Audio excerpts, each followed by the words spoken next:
നമസ്കാരം. PS റവല്യൂഷന്റെ പുതിയൊരു ക്ലാസ്സിലേക്ക് എല്ലാവർക്കും സ്വാഗതം. ഇന്ന് വേൾഡ് ജിയോഗ്രഫിയിലെ മാപ്പുമായി ബന്ധപ്പെട്ട് കുറച്ചും കൂടി ഡീറ്റെയിൽഡ് ആയിട്ടുള്ള കാര്യങ്ങളാണ് നോക്കാനായിട്ട് പോകുന്നത്.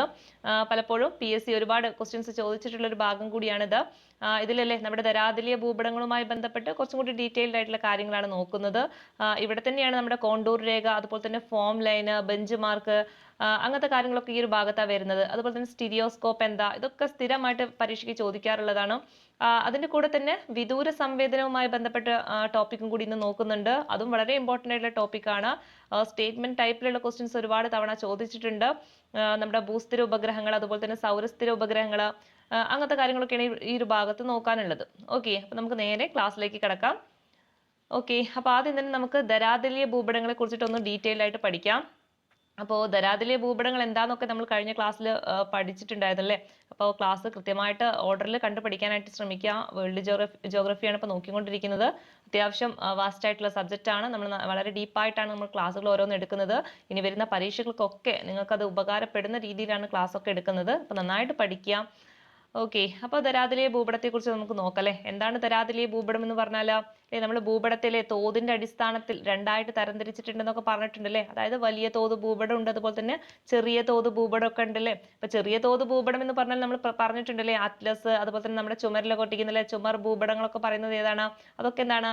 അതൊക്കെ ചെറിയ തോത് ഭൂപടമാണ് അല്ലേ. അതായത് അത്രയും വലിയ കാര്യങ്ങളൊക്കെ അല്ലേ, അതായത് നമ്മുടെ രാജ്യങ്ങളും വൻകരകളും അതുമായി ബന്ധപ്പെട്ട കാര്യങ്ങളൊക്കെ അല്ലെ വെറും ഒരു ചെറിയൊരു പേപ്പറിലായിട്ട് നമ്മൾ ഉൾക്കൊള്ളിച്ചിരിക്കുകയാണ് അല്ലേ. അതുകൊണ്ടാണ് അതിന്റെ ചെറിയ തോത് ഭൂപടം എന്ന് പറയുന്നത്. എന്നാൽ വലിയ തോത് ഭൂപടം എന്ന് പറഞ്ഞാൽ എന്താണ് അല്ലെ, ഒരു പ്രദേശത്തിന്റെ അല്ലെങ്കിൽ അല്ലെ ഒരു പഞ്ചായത്തിന്റെ അല്ലെങ്കിൽ ഒരു വാർഡിന്റെ അങ്ങനത്തെ ഒരു കാര്യങ്ങൾ അല്ലേ, അതെന്ത് ചെയ്യുക, ഡീറ്റെയിൽഡ് ആയിട്ട് ആ ഒരു പഞ്ചായത്തിന്റെ അല്ലെങ്കിൽ വാർഡിന്റെ കാര്യങ്ങൾ വളരെ വിശദമായിട്ട് കൊടുത്തിട്ടുള്ള ആ ഒരു ഭൂപടത്തെയാണ് നമ്മൾ വലിയ തോതിലെ, അതായത് വലിയ എല്ലാ കാര്യങ്ങളും ഉൾക്കൊള്ളുന്നുണ്ട്. അതുകൊണ്ടാണ് അത് വലിയ തോത് ഭൂപടം എന്ന് പറയുന്നത്. ഓക്കെ, ഇവിടെ വലിയ തോത് ഭൂപടത്തിൽ നമ്മൾ പറഞ്ഞിട്ടുണ്ടായിരുന്നു അല്ലെ എക്സാമ്പിൾ ഏതൊക്കെയാണ്? കഡസ്ട്രൽ ഭൂപടം, അതുപോലെ തന്നെ ധരാതലീയ ഭൂപടം. ഓക്കെ, അപ്പൊ ധരാതലീയ ഭൂപടം എന്താന്നൊക്കെ നമ്മൾ പറഞ്ഞിട്ടുണ്ടായിരുന്നു. അപ്പൊ എന്താണ് അല്ലെ, താരതമ്യേന ഒരു ചെറിയ പ്രദേശങ്ങളുടെ വിശദമായ വിവരങ്ങൾ ഉൾക്കൊള്ളിച്ചുകൊണ്ട് ചിത്രീകരിക്കുന്ന ഭൂപടമാണ് എന്താ അല്ലെ ഈ വലിയ തോത് ഭൂപടം. അതിൽ വരുന്നതാണ് ഏതാ? ധരാതലീയ ഭൂപടം എന്ന് പറയുന്നത്. ഓക്കെ, അതായത് ആ ഒരു ഭാഗത്തിലെ ഒരു പ്രദേശത്തെ പ്രകൃതിദത്തമായിട്ടുള്ളതും അതുപോലെ തന്നെ മനുഷ്യനിർമ്മിതമായിട്ടുള്ളതും അങ്ങനെയുള്ള എല്ലാ സവിശേഷതകളും എന്ത് ചെയ്തിട്ടുണ്ടാവും? ഈ ഒരു ഭൂപടത്തിൽ ചിത്രീകരിച്ചിട്ടുണ്ടാകും. ക്ലിയർ അല്ലേ? അതാണ് ഈ ഒരു ധരാതലീയ ഭൂപടം എന്ന് പറയുന്നത്. ഈ ധരാതലീയ ഭൂപടത്തിന് ഇംഗ്ലീഷ് എന്താ പറയാ നമ്മൾ അല്ലെ? ടോപ്പോഗ്രാഫി എന്നാണ് പറയുക അല്ലെ. ടോപ്പോഗ്രാഫിക് മാപ്സ് എന്നാണ് പറയുന്നത്. ഓക്കെ, അപ്പൊ എന്താണ് ധരാതലീയ ഭൂപടത്തിന് ഇംഗ്ലീഷിൽ എങ്ങനെയാ പറയാ? ടോപ്പോഗ്രാഫിക് മാപ്പ് എന്നാണ് പറയുക അല്ലെ. അങ്ങനെയാണെങ്കിൽ നമുക്ക് അറിഞ്ഞിരിക്കണം അല്ലെ ഈ ഒരു ടോപ്പോഗ്രാഫിക് എന്ന വേർഡ് വന്നിട്ടുള്ളത് എങ്ങനെയാണെന്ന്. അപ്പൊ ഒന്ന് ഓർത്ത് വെച്ചേക്ക. ടോപ്പോഗ്രാഫി എന്നീ രണ്ട് ഗ്രീക്ക് പദം ട്ടോ, അത് ഓർത്ത് വെച്ചേക്കണം. രണ്ട് ഗ്രീക്ക് പദങ്ങളിൽ നിന്നാണ് ടോപ്പോഗ്രാഫിക് എന്ന ഇംഗ്ലീഷ് പദം രൂപം കൊണ്ടിട്ടുള്ളത്. എന്താണ്? ടോപ്പോഗ്രാഫിക് അല്ലെ. ടോപ്പോഗ്രാഫിക് എന്ന് പറഞ്ഞാൽ എന്താണ്? ധരാതലീയ ഭൂപടം എന്നാണ് അല്ലേ. അപ്പൊ ഈ ടോപ്പോ അതുപോലെ തന്നെ ഗ്രാഫെ ഇങ്ങനെയുള്ള രണ്ട് ഗ്രീക്ക് പദങ്ങൾ ചേർന്നിട്ടാണ് ടോപ്പോഗ്രാഫിക് എന്ന വേർഡ് വന്നിട്ടുള്ളത്. ഓക്കെ, ഇനി ഈ ടോപ്പോ എന്ന വാക്കിന്റെ അർത്ഥം ചോദിച്ചാൽ എന്താണത്? അത് സ്ഥലം എന്നാണ് അല്ലെ, പ്ലേസ് എന്നാണ് പറയാ. ഓക്കെ, അപ്പൊ ടോപ്പോ എന്ന വാക്കിന്റെ അർത്ഥം എന്താണ്? സ്ഥലം അല്ലെ, അല്ലെങ്കിൽ പ്ലേസ് എന്നാണ് പറയാ. അതുപോലെ തന്നെ ഗ്രാഫിക് അല്ലെ, ഗ്രാഫിക് എന്ന് പറഞ്ഞാൽ നമ്മൾ പറഞ്ഞില്ലേ എന്താണത് അല്ലെ, ഒന്നെങ്കിൽ ഒരു കാര്യത്തെ കുറിച്ചിട്ട് വിവരിക്കുക അല്ലെങ്കിൽ വരയ്ക്കുക അല്ലെ, ഒന്നെങ്കിൽ അത് വിവരിക്കുക അല്ലെങ്കിൽ വരയ്ക്കുക, അതാണ് ഗ്രാഫിക് എന്ന് പറയുന്നത്. അപ്പൊ രണ്ട് വാക്കും കൂടി ചേർന്ന് കഴിഞ്ഞാൽ എന്താണ് അല്ലെ, ഒരു സ്ഥലത്തെ കുറിച്ചിട്ട് വിവരിക്കുക അല്ലെങ്കിൽ ആ ഒരു സ്ഥലത്തെ എന്ത് ചെയ്യുക, വരയ്ക്കുക. അപ്പൊ അതാണ് ഈ ഒരു ടോപ്പോഗ്രാഫിക് എന്ന വേർഡ് കൊണ്ട് അർത്ഥമാക്കുന്നത്. ക്ലിയർ അല്ലേ? അപ്പൊ ടോപ്പോഗ്രാഫിക് വേർഡ് എങ്ങനെയാ വന്നത്? ടോപ്പോഗ്രാഫെ അല്ലെ, ടോപ്പോഗ്രാഫെ എന്നീ രണ്ട് ഗ്രീക്ക് പദങ്ങളിൽ നിന്നാണ് വന്നിട്ടുള്ളത്. അതുപോലെ തന്നെ ടോപ്പോ എന്ന വാക്കിന്റെ അർത്ഥം എന്താണ്? സ്ഥലം എന്നാണ്. അതുപോലെ തന്നെ ഗ്രാഫെ അല്ലെ, ഗ്രാഫിക് എന്ന വാക്കിന്റെ അർത്ഥം എന്താണ്? വിവരിക്കുക അല്ലെങ്കിൽ വരയ്ക്കുക എന്നാണ്. അതായത് ആ സ്ഥലത്തെ വിവരിക്കുക അല്ലെങ്കിൽ ആ സ്ഥലത്തെ എന്ത് ചെയ്യുക, വരയ്ക്കുക എന്നതാണ് ഈ ഒരു ടോപ്പോഗ്രാഫിക് കൊണ്ട് അർത്ഥമാക്കുന്നത്. ക്ലിയർ അല്ലേ? ഇനി ഈ ഒരു ഭൂപടവുമായി ബന്ധപ്പെട്ടില്ലേ നമുക്കറിയാം ഇന്ത്യയിൽ ഈ ധരാതലീയ ഭൂപടങ്ങളൊക്കെ നിർമ്മിക്കുന്നതിനല്ലേ ചുമതലയുള്ളത് ആർക്കാണ്? നമ്മുടെ സർവേ ഓഫ് ഇന്ത്യക്കാണ് കേട്ടോ. ചോദിക്കാറുണ്ട്. സർവേ ഓഫ് ഇന്ത്യ വളരെ ഇമ്പോർട്ടന്റ് ആണ്. സർവേ ഓഫ് ഇന്ത്യ ഇവിടെ കൊടുത്തിട്ടുണ്ട്. സർവേ ഓഫ് ഇന്ത്യ എന്ന കേന്ദ്ര സർക്കാർ ഏജൻസിയാണ് അല്ലെ. ഇതെന്താണ്? കേന്ദ്ര സർക്കാർ ഏജൻസിയാണ്. അപ്പൊ സർവേ ഓഫ് ഇന്ത്യയുടെ ആസ്ഥാനം ചോദിക്കാറുണ്ട്. അത് ഡെറാഡൂൺ ആണ്. അതും കൂടി ഓർത്ത് വെച്ചേക്കുക. ഇപ്പൊ ഇന്ത്യയിലെ ധരാതലീയ ഭൂപട നിർമ്മാണത്തിന് ചുമതലയുള്ളത് ആർക്കാണ്? ചോദിക്കാറുണ്ട്. ഒരുപാട് തവണ റിപ്പീറ്റ് ചെയ്ത് ചോദിക്കാറുള്ളതാണ്. വൺ വേർഡ് ആയിട്ട് തന്നെ ചോദിക്കും. ഇന്ത്യയിലെ ധരാതലീയ ഭൂപടങ്ങളുടെ നിർമ്മാണ ചുമതലയുള്ളത് ആർക്കാണ്? നമ്മുടെ സർവേ ഓഫ് ഇന്ത്യക്കാണ്. ഓക്കെ, ആർക്കാണ്? Survey of India. ഓർത്ത് വെച്ചേക്കാം. ഇനി ഇതുമായി ബന്ധപ്പെട്ടിട്ട് നമുക്ക് നോക്കാനുള്ളതാണ് സർവേ ഓഫ് ഇന്ത്യയിലെ ആസ്ഥാനം നമ്മൾ പറഞ്ഞു ഡെറാഡൂൺ ആണല്ലേ. ഇങ്ങനെ ഈ ഭൂപടങ്ങളൊക്കെ നിർമ്മിക്കുന്നതിലെ വ്യത്യസ്ത തോതുകളിലായിട്ടാണ് നിർമ്മിക്കുക. ഓക്കെ, ആ തോതൊന്ന് ഓർത്ത് വെച്ചേക്കാ. ഒന്നല്ലേ 1:10,00,000, അതുപോലെ തന്നെ 1:2.5 ലക്ഷം, അതുപോലെ 1:50,000, ലാസ്റ്റ് വൺ 1:25,000. ഈ ഒരു 4 തോതിൽ വെച്ചിട്ടാണ് ഇങ്ങനെ ഭൂപടങ്ങളൊക്കെ നിർമ്മിക്കുന്നത്. ഓക്കെ, അപ്പൊ അതൊന്ന് ഓർത്ത് വെച്ചേക്കാം. ഏതൊക്കെ തോതിൽ വെച്ചിട്ടാണ് ഈ ഒരു ഭൂപടങ്ങൾ നിർമ്മിക്കുന്നത് എന്ന് ചോദിച്ചു കഴിഞ്ഞാൽ 1:10,00,000 അല്ലെ, 1:10,00,000. പിന്നീട് 10 ലക്ഷം കഴിഞ്ഞാൽ പിന്നെ വരുന്നത് എന്താണ്? 2.5 ലക്ഷമാണ് അല്ലെ. അപ്പൊ 10 ലക്ഷം കഴിഞ്ഞാൽ 2.5 ലക്ഷമാണ്. പിന്നെ വരുന്നത് എത്രയാണ്? 50,000. അതുപോലെ തന്നെ എത്രയാണ് വരുന്നത്? 25,000. ഓക്കെ, 25,000 കറക്റ്റ് അല്ലേ? ഓക്കെ, കറക്റ്റ് ആണ് കേട്ടോ. 25,000 ഈ ഒരു രീതിയിലാണ് എന്താ നമ്മൾ ഈ ഭൂപടങ്ങളൊക്കെ നിർമ്മിക്കുന്ന ഒരു തോത് എന്ന് പറയുന്നത്. അത് ചോദിച്ചിട്ടുണ്ട് പരീക്ഷയ്ക്ക്, ഇതിൽ ഉൾപ്പെടാത്തത് ഏതാന്ന് ചോദിക്കാറുണ്ട്. അപ്പൊ കറക്റ്റ് ആയിട്ട് പഠിക്കുക. 1:10,00,000 വരുന്നുണ്ട്, 1:2.5 ലക്ഷം അല്ലെ, 2,50,000. അതുപോലെ തന്നെ 1:50,000, 1:25,000. ഈ ഒരു 4 രീതിയിലാണ്, ഈ ഒരു 4 തോതുകളുടെ അടിസ്ഥാനത്തിലാണ് ഭൂപടങ്ങളൊക്കെ നിർമ്മിക്കുന്നത്. അപ്പൊ ഭൂപടങ്ങളൊക്കെ നിർമ്മിക്കുന്നതിലെ ആരാണ്? നമ്മുടെ സർവേ ഓഫ് ഇന്ത്യയാണ്. അതിന്റെ ആസ്ഥാനം എവിടെയാണ്? ഡെറാഡൂൺ ആണ്. സ്ഥിരമായിട്ട് ചോദിക്കാറുള്ളതാണ്, ഓർത്ത് വെച്ചേക്കുക. ഇനി ഇങ്ങനെ ഭൂപടങ്ങളൊക്കെ നിർമ്മിക്കുമ്പോൾ അല്ലെ ഒരുപാട് ഷീറ്റുകൾ നമുക്ക് പിക്ചറിലൊക്കെ കണ്ടിട്ടുണ്ടാവും. ഇപ്പം ഓക്കെ, ഈ ഒരു പിക്ചർ നിങ്ങൾക്ക് കാണല്ലേ. ഇങ്ങനെയൊക്കെയാണ് ഭൂപടം അല്ലേ. നമുക്കറിയാം, നമ്മളെ ചുമരുമ്മ കൊട്ടിച്ച ഭൂപടം കണ്ടാൽ മനസ്സിലാവും. ഇതുപോലത്തെ ഒരു ചിത്രം കാണാല്ലേ. അതായത് ഒരുപാട് കള്ളികളൊക്കെ ഉണ്ടാവും, അങ്ങോട്ടും ഇങ്ങോട്ടൊക്കെ വരകളായിട്ടുള്ള കള്ളികൾ ഉണ്ടാവും. ഇതെന്താണ്? ഓരോരോ ഷീറ്റുകളാണ്. ഓക്കെ, ഇതിനെന്താണ് പറയുന്നത്? മില്യൺ ഷീറ്റുകൾ എന്നാണ് പറയാ. ക്ലിയർ അല്ലേ? അങ്ങനെ ഏകദേശം 2222. എത്രണ്ണാണ്? 2222. പഠിക്കാൻ എളുപ്പമാണ് അല്ലെ. 2222 ഷീറ്റുകളിലായിട്ടാണ് ഇങ്ങനെ ഭൂപടങ്ങളൊക്കെ നിർമ്മിക്കുന്നത്. ക്ലിയർ അല്ലേ? അതായത് നമുക്കറിയാലോ, ഇങ്ങനൊരു ഇപ്പൊ ഇങ്ങനൊരു മാപ്പ് ആണെങ്കിൽ അതിൽ ഒരുപാട് ഇങ്ങനെ സ്ക്വയർ ആയിട്ട് കിടക്കുന്നുണ്ടാവും. ഓക്കെ, ഇങ്ങനെ ഇതിന്റെ ഉള്ളിലായിരിക്കും നമ്മുടെ ഓരോരോ പ്രദേശങ്ങൾ ഇതൊക്കെ ആയിട്ട് ഇങ്ങനെ വരച്ചിട്ടുണ്ടാവുക. അപ്പൊ ഇതിനൊക്കെ ഓരോ കൃത്യമായിട്ടുള്ള അളവും കാര്യങ്ങളൊക്കെ എന്ത് ചെയ്യുന്നുണ്ട്? കൊടുക്കുന്നുണ്ട്. അപ്പൊ ഇങ്ങനെയുള്ള 2222 ഷീറ്റുകൾ, ഇങ്ങനെ പറയുന്ന ഓരോരോ കോളങ്ങളില്ലേ, അതൊക്കെ എന്താണ്? ഓരോരോ ഷീറ്റുകളാണ്. അപ്പൊ ഇങ്ങനെയുള്ള 2222 ഷീറ്റുകളിലാണ് നമ്മുടെ ഈ ലോകം മൊത്തം എന്ത് ചെയ്തിട്ടുള്ളത്? ചിത്രീകരിച്ചിട്ടുള്ളത്. അതിൽ പ്രത്യേകം പറയുന്നുണ്ട്, ഭൂമധ്യരേഖ മുതൽ 60 ഡിഗ്രി ഉത്തര ദക്ഷിണ അക്ഷാംശം വരെയുള്ള പ്രദേശങ്ങളെ ചിത്രീകരിച്ചിരിക്കുന്നത് ഏകദേശം 1800 ഷീറ്റുകളിലായിട്ടാണ് കേട്ടോ. എത്രയാണ്? 1800 ഷീറ്റുകളിലാണ്. അതായത് നമ്മളിപ്പം ഒരു ഇതിന്റെ ഒരു മാപ്പ് ഇതെടുത്തു കഴിഞ്ഞാൽ ഭൂമധ്യയിൽ നിന്ന് വടക്കോട്ടിലെ, അതായത് വടക്കോട്ട് ഏകദേശം ഒരു 60 ഡിഗ്രിയും അതുപോലെ തന്നെ തെക്കോട്ട് ഏകദേശം ഒരു 60 ഡിഗ്രി, ഇത്രയും ഭാഗങ്ങളിലെ ഇത്രയും ഭാഗങ്ങൾ ഉൾക്കൊള്ളുന്ന ഈ ഒരു ഭാഗത്തെ ഓക്കെ, ഇത്രയും ഭാഗങ്ങൾ ഉൾക്കൊള്ളുന്ന ഈ ഒരു ഭാഗത്തെ എത്ര ഷീറ്റ് ആയിട്ടാണ് വെച്ചിട്ടുള്ളത്? എത്ര ഷീറ്റാണ്? 1800 ഷീറ്റ് ഉപയോഗിച്ചിട്ടാണ് എന്ത് ചെയ്തിട്ടുള്ളത്? മാപ്പായിട്ട് വരച്ചിട്ടുള്ളത്. അതുപോലെ തന്നെ അല്ലെ 60 ഡിഗ്രി കഴിഞ്ഞാൽ പിന്നെ ഏകദേശം 60 മുതൽ 88 ഡിഗ്രി വരെ അല്ലെ, ഏകദേശം 60 മുതൽ 88 ഡിഗ്രി വരെയുള്ള കാര്യങ്ങൾ എന്ത് ചെയ്തിട്ടുണ്ട്? എത്ര ഷീറ്റിലായിട്ട് കൊടുത്തിട്ടുള്ളത്? 420 ഷീറ്റ്. Okay, 420 sheet. അപ്പൊ 420 ഷീറ്റുകളാണ് പിന്നീട് അങ്ങോട്ടുള്ള പ്രദേശങ്ങളെ ചിത്രീകരിച്ചിട്ടുള്ളത്. പിന്നീട് വരുന്നല്ലേ, പിന്നീട് അങ്ങോട്ടേക്ക് വരുമ്പോഴേക്ക് എന്താണ്? ധ്രുവപ്രദേശമായില്ലേ. അപ്പൊ പിന്നീട് അങ്ങോട്ട് എന്താണ് വരുന്നത്? ധ്രുവപ്രദേശമായി. അവിടെ എത്ര ഷീറ്റാണ് ഉപയോഗിച്ചിട്ടുള്ളത്? വെറും 2 ഷീറ്റാണ്. ഓക്കെ, അപ്പൊ 1800 ഷീറ്റുകൾ എന്ന് പറയുന്നത് എത്രയാണ്? 60 ഡിഗ്രിയിലെ, അതായത് ഭൂമധ്യരേഖയിൽ നിന്ന് 60 ഡിഗ്രി വരെയുള്ള, അതായത് ഉത്തര ദക്ഷിണ അക്ഷാംശങ്ങൾക്കിടയിലാണ് കേട്ടോ. അപ്പോൾ എത്രയാണ്? 60 ഡിഗ്രി ആ ഒരു ഗ്യാപ്പിലാണ് ചിത്രീകരിച്ചിട്ടുള്ളത്. അത് എത്ര ഉണ്ട്? 1800 ഷീറ്റാണുള്ളത്. പിന്നീട് അവിടുന്ന് അങ്ങോട്ട് ഒരു 88 ഡിഗ്രിയോളം എത്ര ഷീറ്റിലാണ് കിടക്കുന്നത്? 420 ഷീറ്റാണ്. പിന്നീട് അങ്ങോട്ട് വരുമ്പോൾ ധ്രുവപ്രദേശമാണ്, അവിടെ 2 ഷീറ്റാണ്. ഇതെല്ലാം കൂടി കൂട്ടുമ്പോൾ 1800ഉം 420ഉം രണ്ടും കൂട്ടുമ്പോൾ നമുക്ക് എത്ര കിട്ടും? 2222 കിട്ടും. ക്ലിയർ അല്ലേ? അപ്പൊ അതായത് നമ്മുടെ ലോകം മൊത്തം ചിത്രീകരിച്ചിരിക്കുന്നത്, ഇതുപോലെ മാപ്പായിട്ട് വരച്ചിരിക്കുന്നത് ഏകദേശം 2222ഓളം ഷീറ്റുകൾ വെച്ചിട്ടാണ്. ഓക്കെ, അത് ഈ ഒരു ഷീറ്റിനെ എങ്ങനെയാണ് വിഭജിച്ചിട്ടുള്ളത്?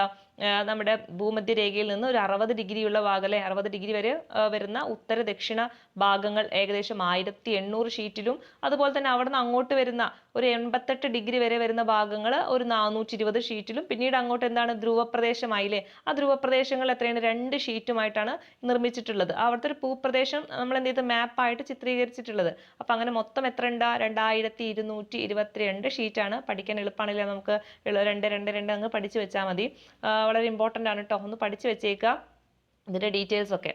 ക്ലിയർ അല്ലേ? അപ്പൊ തോത് എന്ന് പറഞ്ഞാൽ എത്രയാണ്, ഏത് രീതിയിലാണ് തോതുകളെ ക്രമീകരിച്ചിട്ടുള്ളത്? 1:10 ലക്ഷം, അതുപോലെ തന്നെ 1:2.5 ലക്ഷം, 1:50,000, പിന്നീട് 1:25,000. ഈ ഒരു തോതിലാണ് എന്ത് ചിത്രീകരിച്ചിട്ടുള്ളത്, ഇങ്ങനെ ഭൂപടങ്ങളൊക്കെ ഈ ഒരു തോതിന്റെ അടിസ്ഥാനത്തിൽ ചിത്രീകരിച്ചിട്ടുള്ളത്. അപ്പൊ ഇതൊക്കെ ചെയ്യുന്നത് ആരാണ്? സർവേ ഓഫ് ഇന്ത്യയാണ്. അതിന്റെ ആസ്ഥാനം എവിടെയാണ്? ഡെറാഡൂൺ ആണ്. ക്ലിയർ അല്ലേ?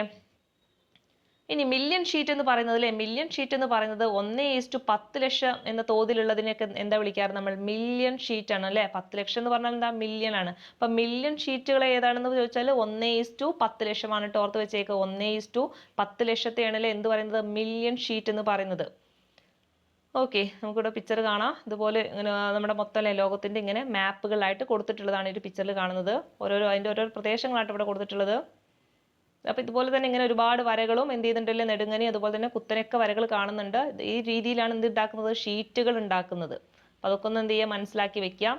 ഇനി ഇവിടെ നമുക്ക് ഓർത്തിരിക്കേണ്ട ഒന്നാണ് മില്യൺ ഷീറ്റുകൾ എന്താണെന്ന് നമ്മൾ പറഞ്ഞില്ലേ. അപ്പൊ ഇതിനിങ്ങനെ ഒന്നുകൂടി സൂം ചെയ്ത് എടുത്തു കഴിഞ്ഞാൽ 4 ഡിഗ്രി അക്ഷാംശവും അതുപോലെ തന്നെ 4 ഡിഗ്രി രേഖാംശവും വ്യാപ്തിയുമുള്ള ഷീറ്റുകളാണ് എന്ത്? മില്യൺ ഷീറ്റുകൾ എന്ന് പറയുന്നത്. അപ്പൊ ഇവിടെ പിക്ചറിൽ നമുക്ക് കാണാൻ ഇങ്ങനെ ഓരോരോ ഷീറ്റുകളായിട്ടുണ്ടാവും എന്ന് പറഞ്ഞല്ലോ. അപ്പൊ ഇതെങ്ങനെയാണ്? 4 ഡിഗ്രി അക്ഷാംശം വരുന്നുണ്ട്, അതുപോലെ തന്നെ 4 ഡിഗ്രി എന്താണ്?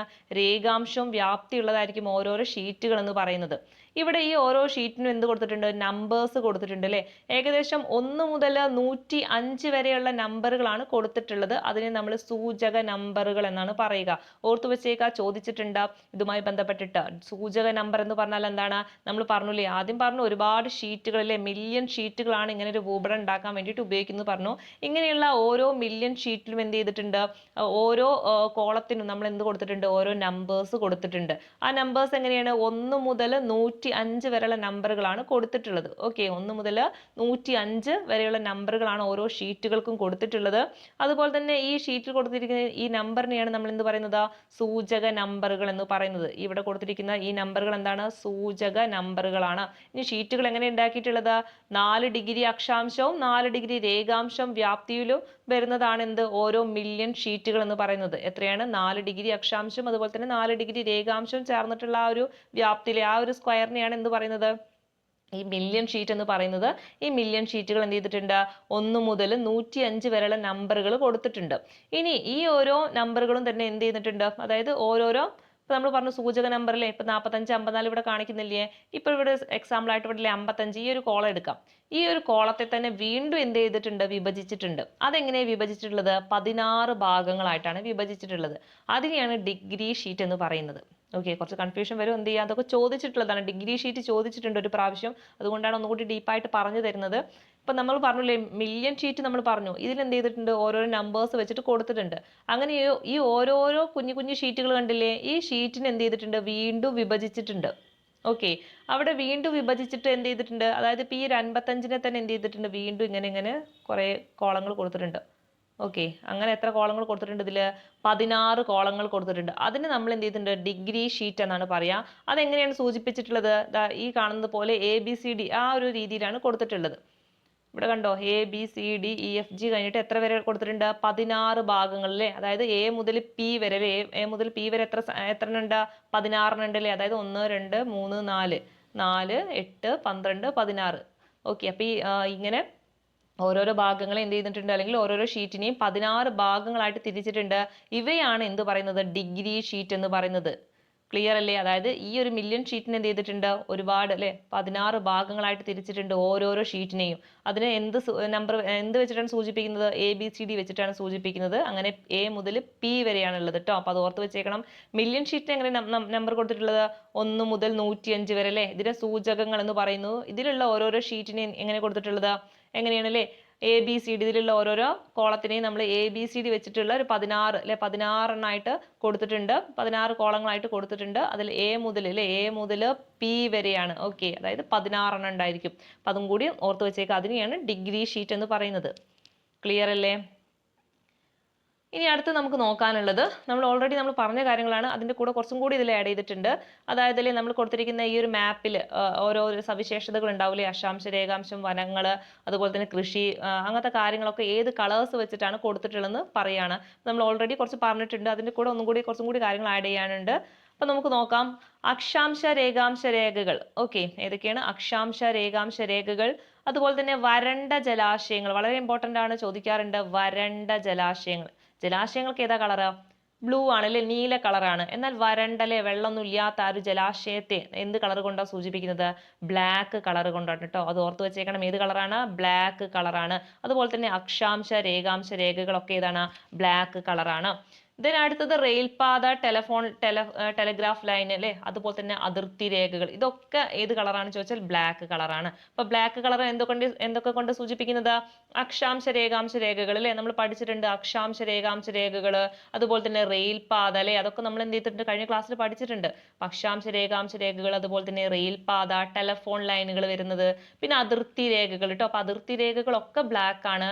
അതിന്റെ കൂടെ ഓർത്ത് വെക്കേണ്ട ഒന്നാണ് വരണ്ട ജലാശയങ്ങൾ. ജലാശയങ്ങൾ പറഞ്ഞാൽ നീല കളറാണ്, പക്ഷെ ഇവിടെ എന്താണ്? ജലം ഇല്ലല്ലേ, അതുകൊണ്ട് വരണ്ട ജലാശയമാണ്. അതിന് ബ്ലാക്ക് കളർ കൊണ്ടാണ് സൂചിപ്പിക്കുക. അടുത്തത് പറയുന്നത് സമുദ്രങ്ങൾ, അതുപോലെ തന്നെ നദികൾ, കുളങ്ങൾ, കിണറുകൾ, എപ്പോഴും വെള്ളം അല്ലെ, ജലസാന്നിധ്യമുള്ള ഭാഗങ്ങളൊക്കെ നമ്മൾ നീല കളർ കൊണ്ടാണ് സൂചിപ്പിക്കുക. നമുക്ക് അറിയുന്നതാണല്ലേ നീല കളറാണെന്നൊക്കെ നമുക്ക് അറിയുന്നതാണല്ലേ. അപ്പൊ നീല റൗണ്ട് വൃത്തമാണെങ്കിൽ നമ്മൾ കിണറാന്നൊക്കെ പഠിച്ചിട്ടുണ്ട് അല്ലെ. അപ്പൊ അതും കൂടി ഓർത്ത് വെച്ചേക്കണം. റൗണ്ട് വൃത്തമാണെങ്കിൽ കിണറുകളാണെന്നൊക്കെ ഓർത്ത് വെച്ചിട്ടുണ്ട്. അപ്പൊ സമുദ്രങ്ങൾ, അതുപോലെ തന്നെ നദികൾ, കുളങ്ങൾ, കിണറുകൾ, ഇങ്ങനെ ജലസാന്നിധ്യം ഉള്ളതൊക്കെ എന്താണ്? നീല കളറാണ്. എന്നാൽ വരണ്ട ജലാശയം എന്ന് എടുത്ത് ചോദിക്കുകയാണെങ്കിൽ അവിടെ വെള്ളം ഇല്ല, അതുകൊണ്ട് അത് ബ്ലാക്ക് കളറാണ് കേട്ടോ. അതും കൂടി മെമ്മറിയിൽ വരണം. അടുത്തത് പച്ച കളറാണ് അല്ലെ. പച്ച കളർ ഞാൻ പറഞ്ഞിട്ടുണ്ട്, പ്രകൃതിപരമായിട്ടുള്ള കാര്യങ്ങളായിരിക്കും അല്ലെ. അതായത് വനങ്ങള്, പുൽമേടുകള്, മരങ്ങള്, കുറ്റിച്ചെടികള്, അങ്ങനെയുള്ള നൈസർഗികമായിട്ടുള്ള സസ്യങ്ങളെയൊക്കെ എന്ത് ഉൾപ്പെടുത്തുന്നുണ്ട്? പച്ച കളറിലാണ് ഉൾപ്പെടുത്തുക. ഓർത്ത് വെച്ചേക്കുക, പച്ച കളറായിരിക്കും. എന്നാൽ നമ്മൾ അല്ലെ, മനുഷ്യര് സ്വന്തമായിട്ട് ചെയ്യുന്ന കാര്യങ്ങൾ, കൃഷിയൊക്കെ എങ്ങനെയാണ് നമ്മൾ ചെയ്യുന്ന കാര്യങ്ങളാണ്, അതെങ്ങനെയാണ്? മഞ്ഞ കളറിലാണ് കാണിക്കുക. ഓക്കെ, അപ്പൊ മനുഷ്യര് ചെയ്യുന്ന കൃഷികളായിട്ട് ചെയ്യുന്നതാണെങ്കിൽ അതെന്താണ്? മഞ്ഞയാണ് കേട്ടോ. മഞ്ഞ കൃഷി എന്നൊക്കെ നമ്മൾ പഠിച്ചിട്ടുണ്ടായിരുന്നു. എന്താണ്? മഞ്ഞ കൃഷി എന്നാണ് അല്ലെ. ഇനി അടുത്തത് വളരെ ഇമ്പോർട്ടന്റ് ആണ്, ചോദിക്കാറുള്ളതാണ് തരിശു ഭൂമി.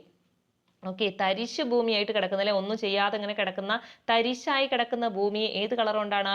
വെള്ള കളർ കൊണ്ടാണ് കേട്ടോ. അപ്പൊ കൺഫ്യൂഷൻ വരും. വരണ്ട ജലാശയമാണെങ്കിൽ അത് ബ്ലാക്ക് ആണ്, എന്നാൽ തരിശായി കിടക്കുന്ന ഭൂമിയാണ് അല്ലെ, അത് വെള്ള കളർ ആയിരിക്കും കേട്ടോ. തരിശു ഭൂമി എന്താണ്? വെള്ള കളറാണ്. ദെൻ അടുത്തത് പാർപ്പിടം, റോഡ്, പാത അല്ലെ. റോഡിന്റെ പാതകളൊക്കെ വരുന്നത് ഏതിലാണ്? ഏത് കളറാണ്? റെഡ് ആണ് അല്ലേ. നമ്മൾ പറഞ്ഞില്ലേ ചുവന്ന റോട്ടിൽ ചുവന്ന വീട്, അങ്ങനെ ഒന്ന് പഠിച്ചു വെച്ചേക്കുക. ചുവന്ന റോഡില് ചുവന്ന റോട്ടിൽ എന്താണ്? ചുവന്ന വീട്. അതായത് പാർപ്പിടം, അതുപോലെ തന്നെ റോഡൊക്കെ എന്ത് കളർ കൊണ്ടാണ്? ചുവന്ന കളർ കൊണ്ടാണ്. അതിന്റെ കൂടെ ഓർത്തിരിക്കേണ്ട ഒന്നാണ് ഈസ്റ്റിങ്സും നോർത്തിങ്സും. അതിനെ കുറിച്ചിട്ട് നമുക്ക് പറയാം. അതിനെയാണ് ഗ്രിഡ് ലൈനുകൾ എന്നാണ് പറയാം കേട്ടോ. നോർത്തിങ്സും ഈസ്റ്റിങ്സും എന്താന്നൊക്കെ നമുക്ക് ഡീറ്റെയിൽ ആയിട്ട് പറയാനുണ്ട്. ഇപ്പൊ നിങ്ങൾ ഓർത്ത് വെച്ചേക്കുക, ഗ്രിഡ് ലൈനുകൾ അഥവാ നോർത്തിങ്സും ഈസ്റ്റിങ്സിനെയൊക്കെ സൂചിപ്പിക്കുന്ന കളർ ചോദിച്ചാൽ ഏതാണ്? റെഡ് ആണ്, ചുവപ്പാണ്. അതും ചോദിക്കാറുണ്ട്. അപ്പോൾ ഓർത്ത് വെച്ചേക്കാം. അടുത്തത് നമ്മുടെ കോണ്ടൂർ രേഖ, അതുപോലെ തന്നെ മണൽക്കൂന, മണൽക്കുന്ന്, കുന്നുകളിലെ അങ്ങനത്തെ കുന്നുകള്, മണൽക്കൂനകളൊക്കെ നമ്മൾ പറഞ്ഞിട്ടുണ്ട് തവിട്ട് കളറാണെന്നല്ലേ. മണൽക്കൂനകൾ, അതുപോലെ കുന്നുകൾ, അതൊക്കെ എന്താണ്? തവിട്ട് നിറമാണ്. അതിന്റെ കൂടെ ഒന്ന് ഓർത്ത് വെച്ചേക്കുക, കോണ്ടൂർ രേഖ ചോദിക്കുന്നതാണ്. കോണ്ടൂർ രേഖ സ്ഥിരമായിട്ടുള്ള ചോദ്യമാണ് കേട്ടോ. കോണ്ടൂർ രേഖനെ പറ്റിയിട്ടൊക്കെ നമുക്ക് പഠിക്കാനുണ്ട്.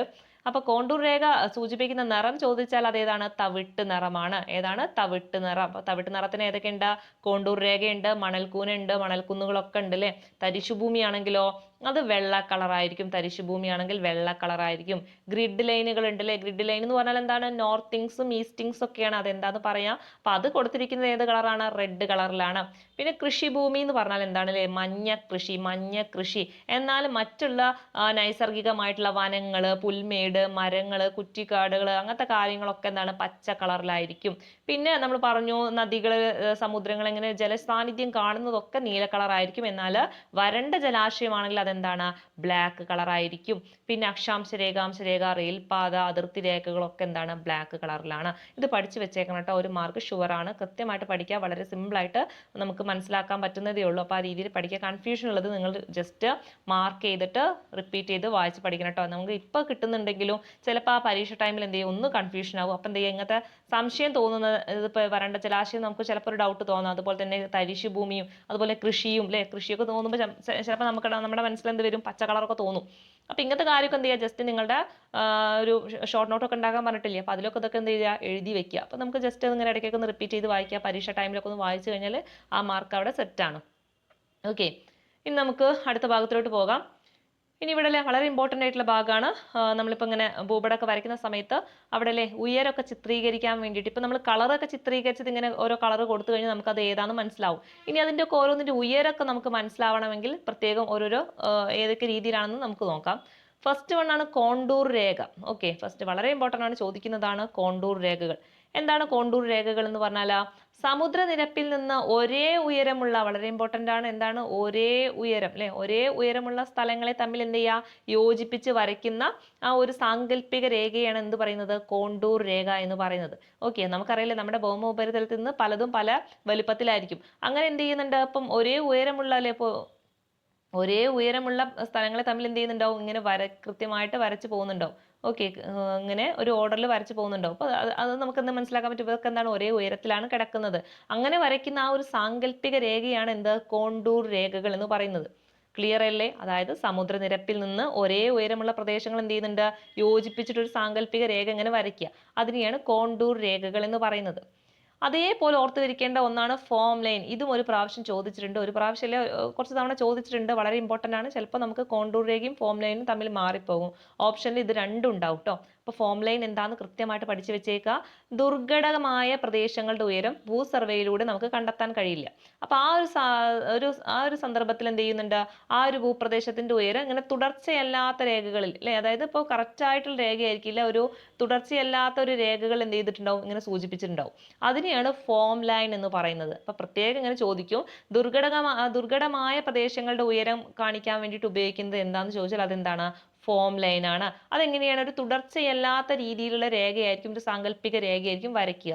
കോണ്ടൂർ രേഖ എന്ന് പറഞ്ഞാൽ നേരെ ആയിരിക്കും വരയ്ക്കുക, അതായത് ഒരേ ഉയരമുള്ള പ്രദേശങ്ങൾ എന്ത് ചെയ്യുന്നു, കറക്റ്റ് അങ്ങ് ആ രീതിയിൽ വരച്ചു പോകും. എന്നാൽ ഫോം ലൈൻ നമുക്കിങ്ങനെ കൃത്യമായിട്ടുള്ള ഉയരം കാണാൻ പറ്റാത്ത കേസിൽ ഇവിടെ എന്ത് ചെയ്യുന്നുണ്ട്, കൃത്യമായിട്ടുള്ള ഒരു തുടർച്ചയല്ലാത്ത രേഖ ഉപയോഗിച്ചിട്ട് എന്ത് ചെയ്യുന്നു, ദുർഘടമായ പ്രദേശങ്ങളുടെ ഉയരം ഈ ഒരു രീതിയിലാണ് കണ്ടെത്തുക. അപ്പോൾ അത് പ്രത്യേകം അങ്ങനെ തന്നെ ചോദിക്കാറുണ്ട്. ദുർഘടമായ പ്രദേശങ്ങളുടെ ഉയരം കണ്ടെത്തുന്നത് ഏത് രീതിയിലെന്ന് ചോദിച്ചാൽ ഏതാണ്, ഫോം ലൈൻ ഉപയോഗിച്ചിട്ടാണ്.